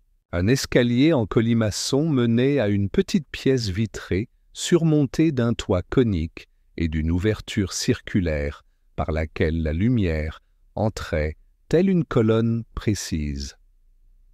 Au fond, derrière une table recouverte d'une vieille nappe, se trouvait un coffre encastré avec une serrure rouillée et sans inscription. Florence s'arrêta au pied de l'escalier. « Je ne suis jamais monté ici. Roderick disait que c'était là que dormaient les cristaux. Poirot ne répondit pas. Il sortit la clé et l'inséra dans la serrure. Il tourna sans résistance. Le clic était si doux qu'il ressemblait à une expiration. Il a ouvert le couvercle.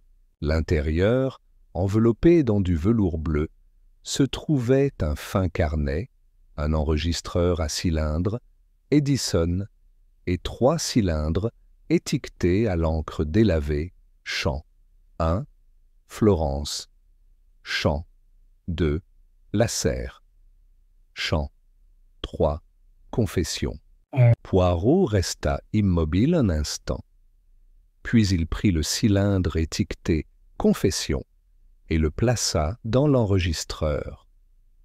Florence était assise en face de lui, les mains jointes. Au bout de quelques secondes, l'appareil émit un léger grésillement. Puis, une voix, lente, grave, brisée par une émotion à peine contenue.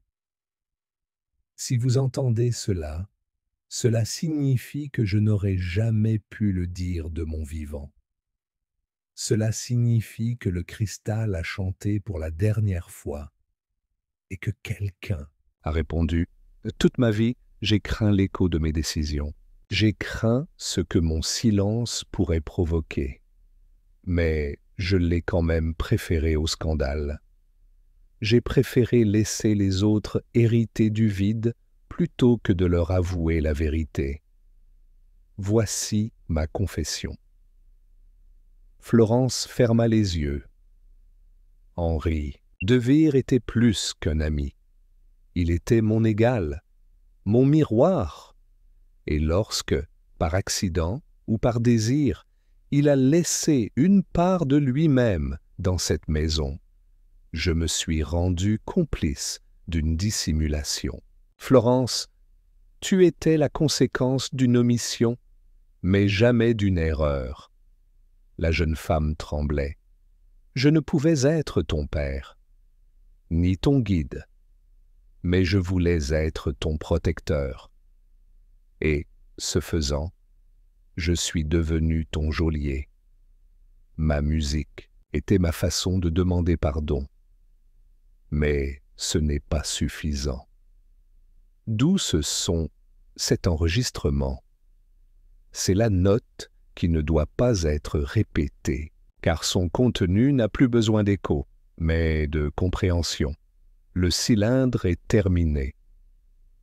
Silence. Florence ne parlait pas. Elle ne pleurait pas. Elle respirait simplement. Poirot éteignit l'enregistreur. Il ne craignait pas le jugement de la loi, dit-il doucement. Il craignait le jugement de la mémoire. Florence se leva lentement. « Et maintenant, que faites-vous d'une vérité pareille ?»« On le garde, » dit Poirot. « Non pas pour le cacher, mais pour éviter que la répression ne se reproduise sous une autre forme, dans une autre génération. » Elle le regarda avec un mélange de gratitude et d'épuisement. Et le vers? Elle doit se taire, comme toute musique qui a dit ce qui est nécessaire. Cette nuit-là, Poirot séjourna une dernière fois à Beaumont. Dans sa chambre d'amis, face à la fenêtre, il observait le clair de lune filtrer dans la serre. On n'entendait rien, ni le chant du bol, ni le vent, ni même le doute.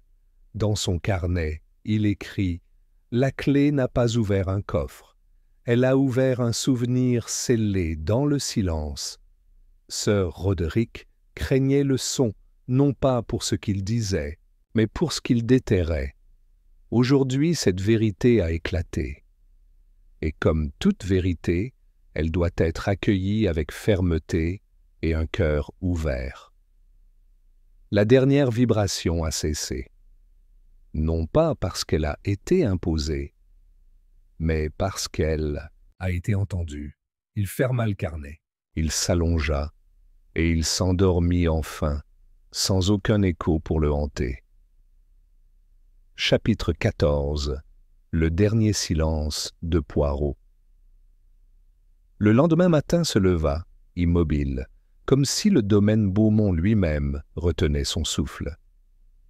Le ciel s'étendait dans un gris pâle et informe, à peine percé par les trilles lointaines d'un merle matinal. Dans l'aile est, Hercule Poirot s'habillait pour la dernière fois dans cette maison. Sa cravate, d'un bleu foncé à petits pois dorés, était nouée avec une précision absolue. Ses boutons de manchette brillaient dans la pénombre. Et sur le dossier d'une chaise reposait un petit coffret verrouillé. Le magnétophone Edison, avec ses 3 cylindres d'origine. Florence l'attendait dans le hall. « Tu pars aujourd'hui » demanda-t-il, sa voix ne cherchant pas à cacher son épuisement émotionnel. « Oui, mademoiselle. Mon devoir ici est accompli. Mais avant de partir, nous devons décider quoi faire de tout ça. » Il lui tendit la boîte.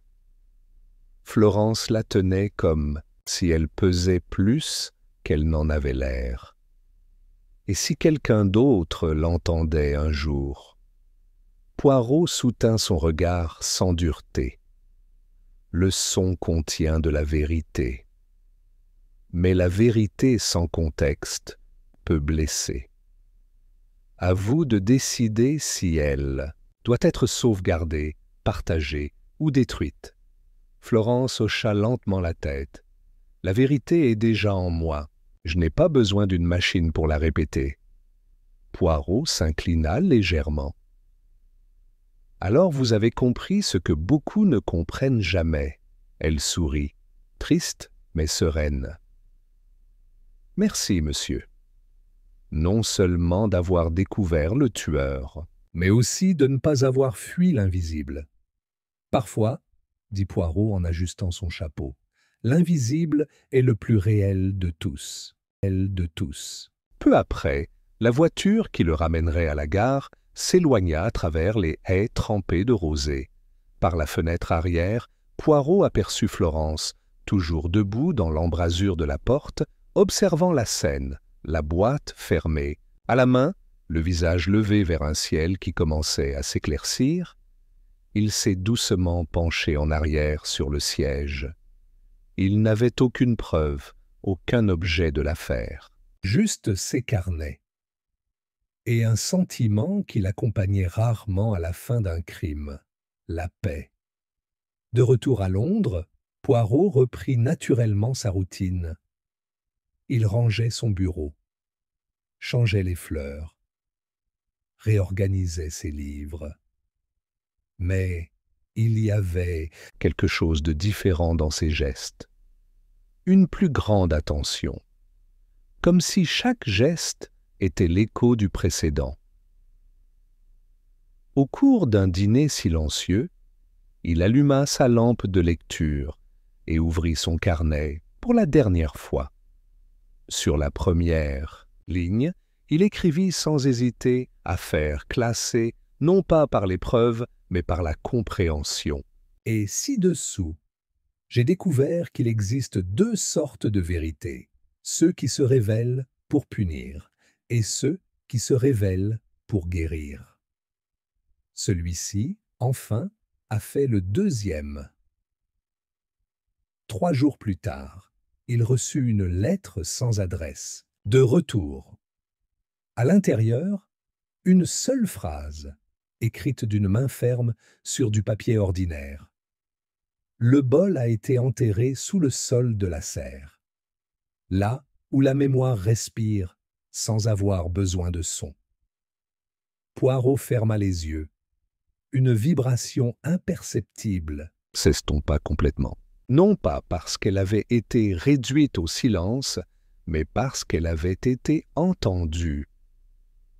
Au cours des années qui suivirent, Poirot évoqua rarement l'affaire du cristal qui chantait sous la lune. À ceux qui l'évoquaient, s'il l'osait, Il répondait par un léger hochement de tête et la même phrase. C'était un cas où le plus dur n'était pas de trouver le coupable, mais de comprendre la nécessité du silence. Et puis, il a changé de sujet.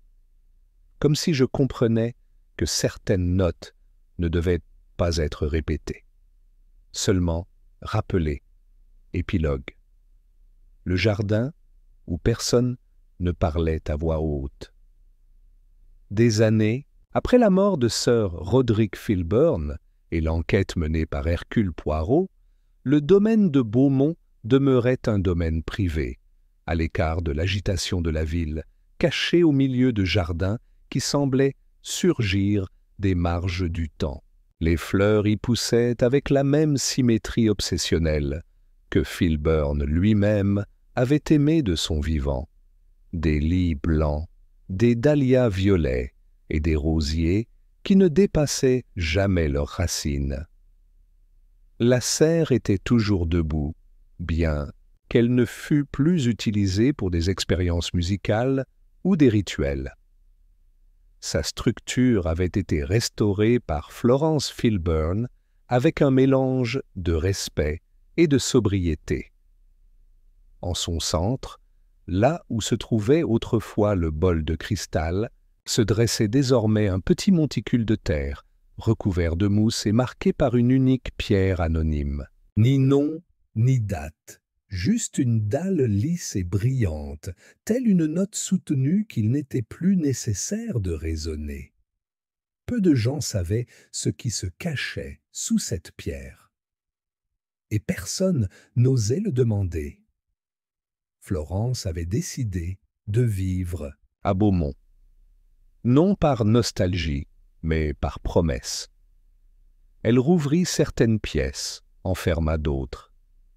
Elle transforma la bibliothèque en espace de lecture communautaire pour les enfants du quartier.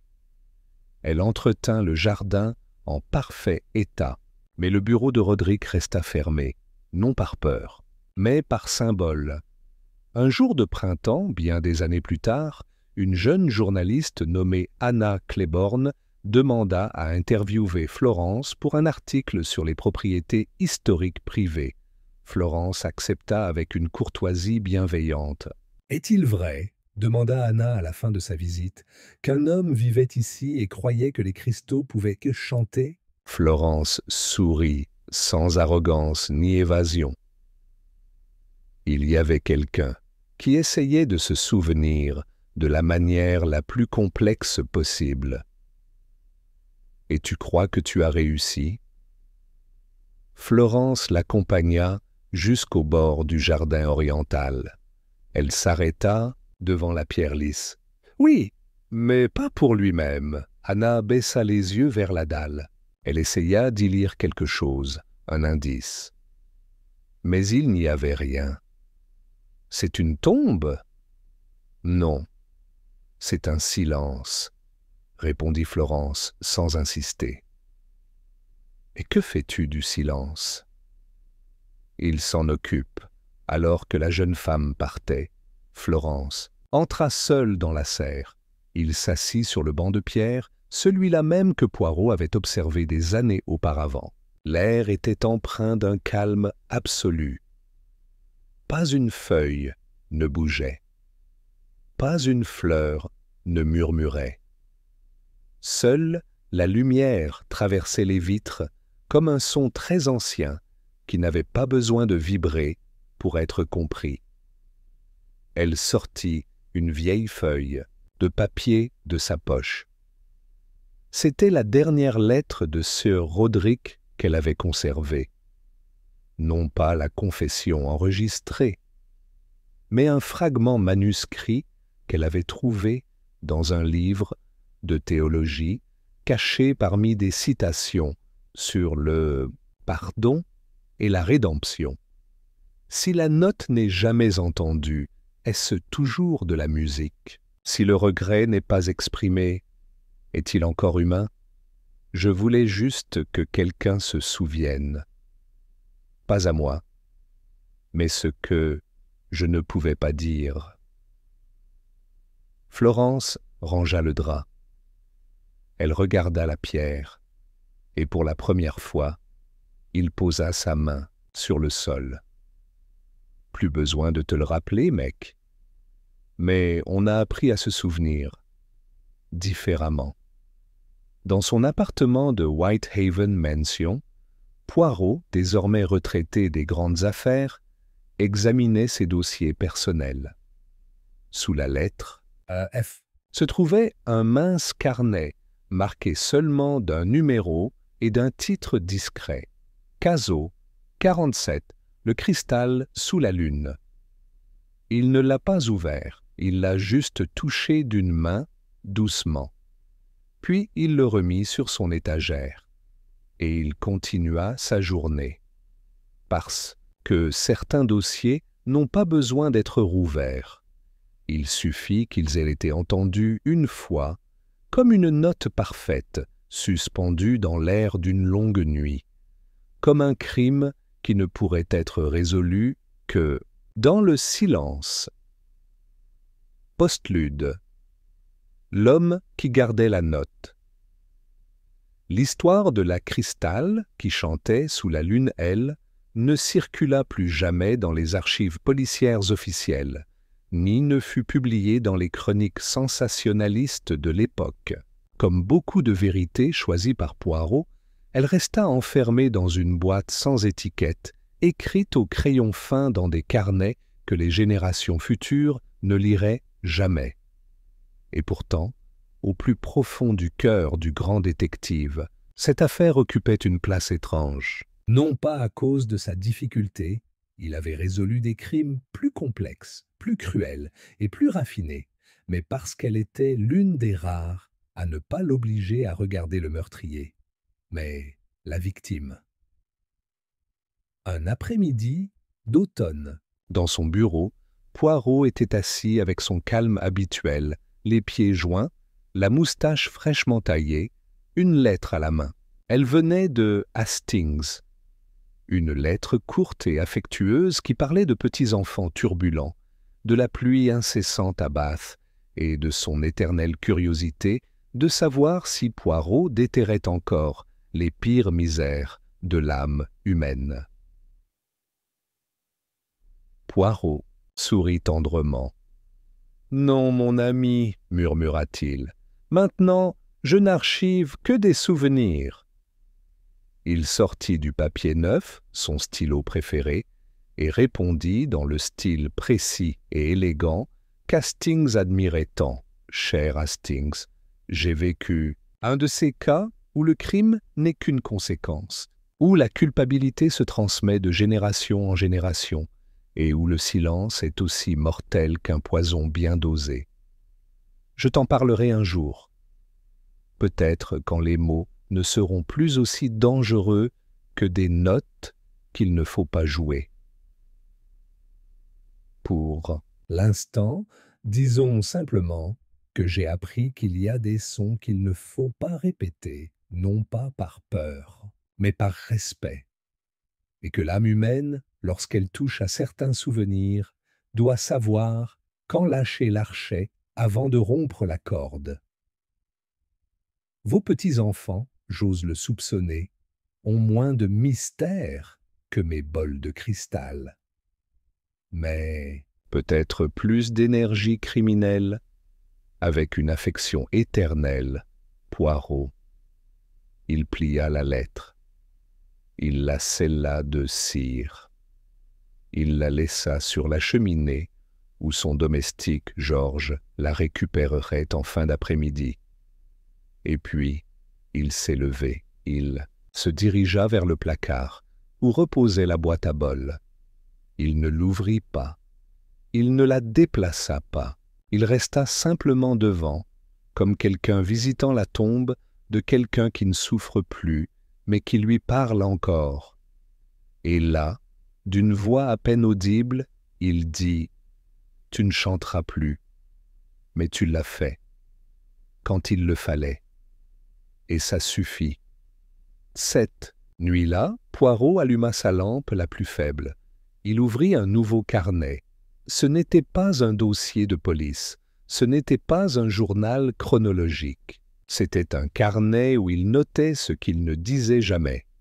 Et une nouvelle entrée a commencé. Tous les crimes ne méritent pas justice. Certains ont juste besoin d'être écoutés. Il fixa cette ligne pendant plusieurs minutes. Et puis, il a écrit « Et j'ai écouté ». Loin de Londres, dans une école d'art de Bordeaux, un jeune étudiant en acoustique expérimentale découvrit le nom d'Henri Dever dans une lecture marginale. Son professeur lui parla avec enthousiasme de la théorie oubliée des fréquences. D'évocation émotionnelle. Et ça a vraiment marché? Demanda le garçon. Le professeur sourit. Il y a des choses qui ne peuvent être mesurées avec précision. Seule l'expérience le permet. Le garçon hocha la tête et cette nuit-là, il écrivit sa propre expérience. Créer un instrument qui ne pourrait pas être entendu avec les oreilles, mais avec les souvenirs. Sans que je le sache, sans le vouloir, la vibration a continué, pas comme un crime, mais comme question, une question à laquelle seule la mémoire peut répondre. Annexe. Les fréquences de l'oubli. L'hiver était revenu à Londres avec son indifférence habituelle. Une brume grise s'accrochait aux vitres, brouillant les contours des bâtiments et étouffant les bruits de la rue, comme si la ville entière respirait doucement. À Whitehaven Mansion, Poirot se déplaçait avec la même efficacité que d'habitude. Le pas ferme, sa veste alignée avec le bord du miroir, sa canne pendue à la distance exacte entre la porte et la lampe. Et pourtant, son esprit n'était pas là. Une autre lettre était arrivée ce matin-là, sans adresse de retour, dans une enveloppe en parchemin grossier, à l'écriture légèrement tremblante. À l'intérieur, quelques lignes en français. « Monsieur Poirot, si jamais vous sentez que le son est revenu, ne l'ignorez pas. Parfois, ce qui est enterré ne cherche pas à être déterré, mais plutôt à être reconnu. » Muel. Il n'y avait pas de signature, mais Poirot reconnut les initiales. Marguerite Lefebvre, la musicologue bordelaise. Celle-là même qui lui avait envoyé la citation d'Henri Dever. Poirot lut le message 2 fois, puis il le laissa tomber lentement sur son bureau. Il s'approcha de la fenêtre, s'arrêta dans la brume et se demanda si ce qu'il croyait résolu avait simplement changé de forme. Quelques jours plus tard, il se retrouva à la Bibliothèque nationale britannique, dans la salle privée des manuscrits, en train d'examiner un dossier intitulé « Correspondance et notes de H. Dever, 1907-1913, acquises auprès d'une propriété privée, dont anonyme ». L'archiviste le regarda avec une curiosité discrète. « Ce n'est pas un matériau très recherché, monsieur Poirot.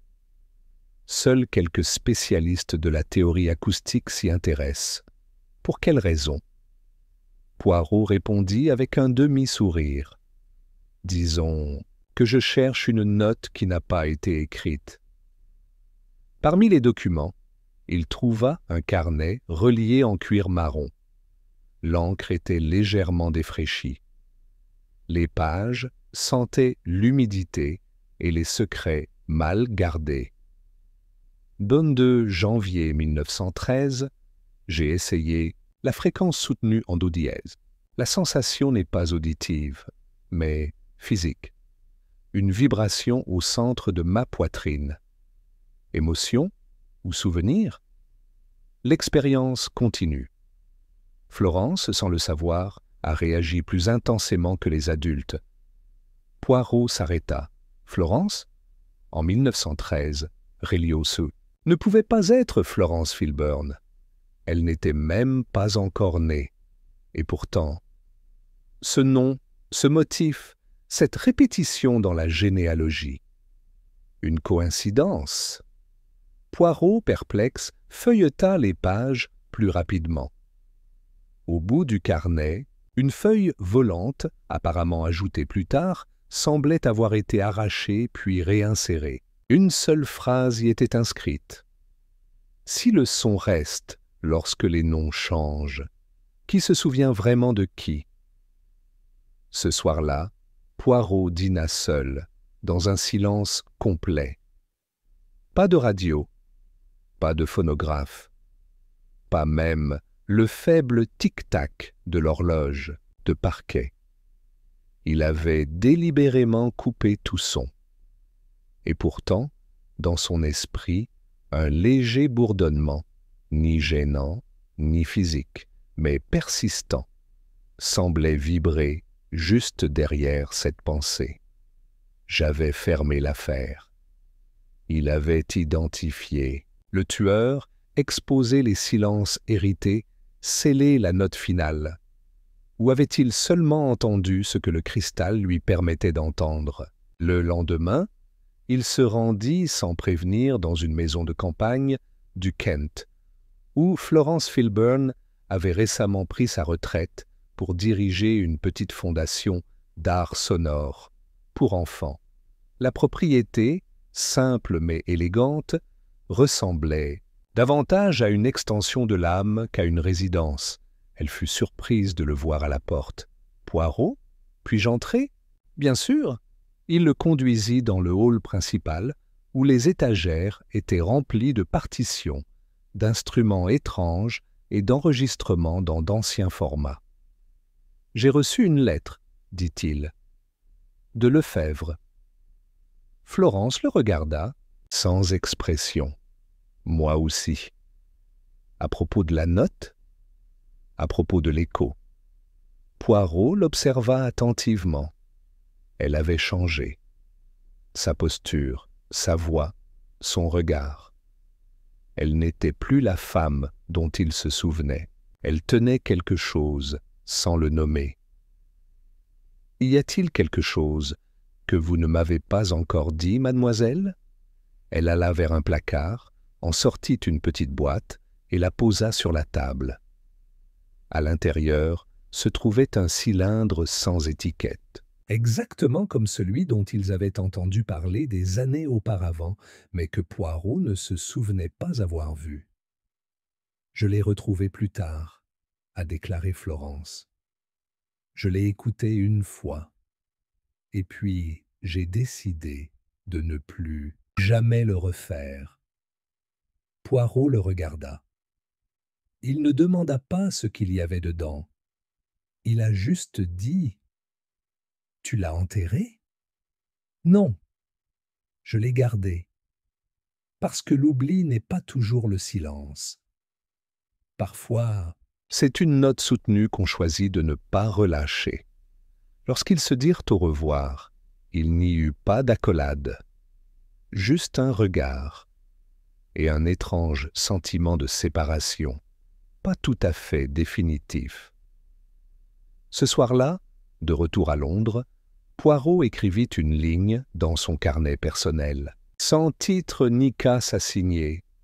Certains sons ne sont pas censés être entendus, ils sont censés être mémorisés sans être entendus, et en dessous, encore plus faible, l'oubli n'est pas l'ennemi de la mémoire, c'est son contenant le plus humain. Puis il ferma le cahier, et il s'est permis, pour la première fois depuis longtemps, d'écouter de la musique, un morceau de ficelle. Aucune vibration, pas de mémoire, juste de la musique.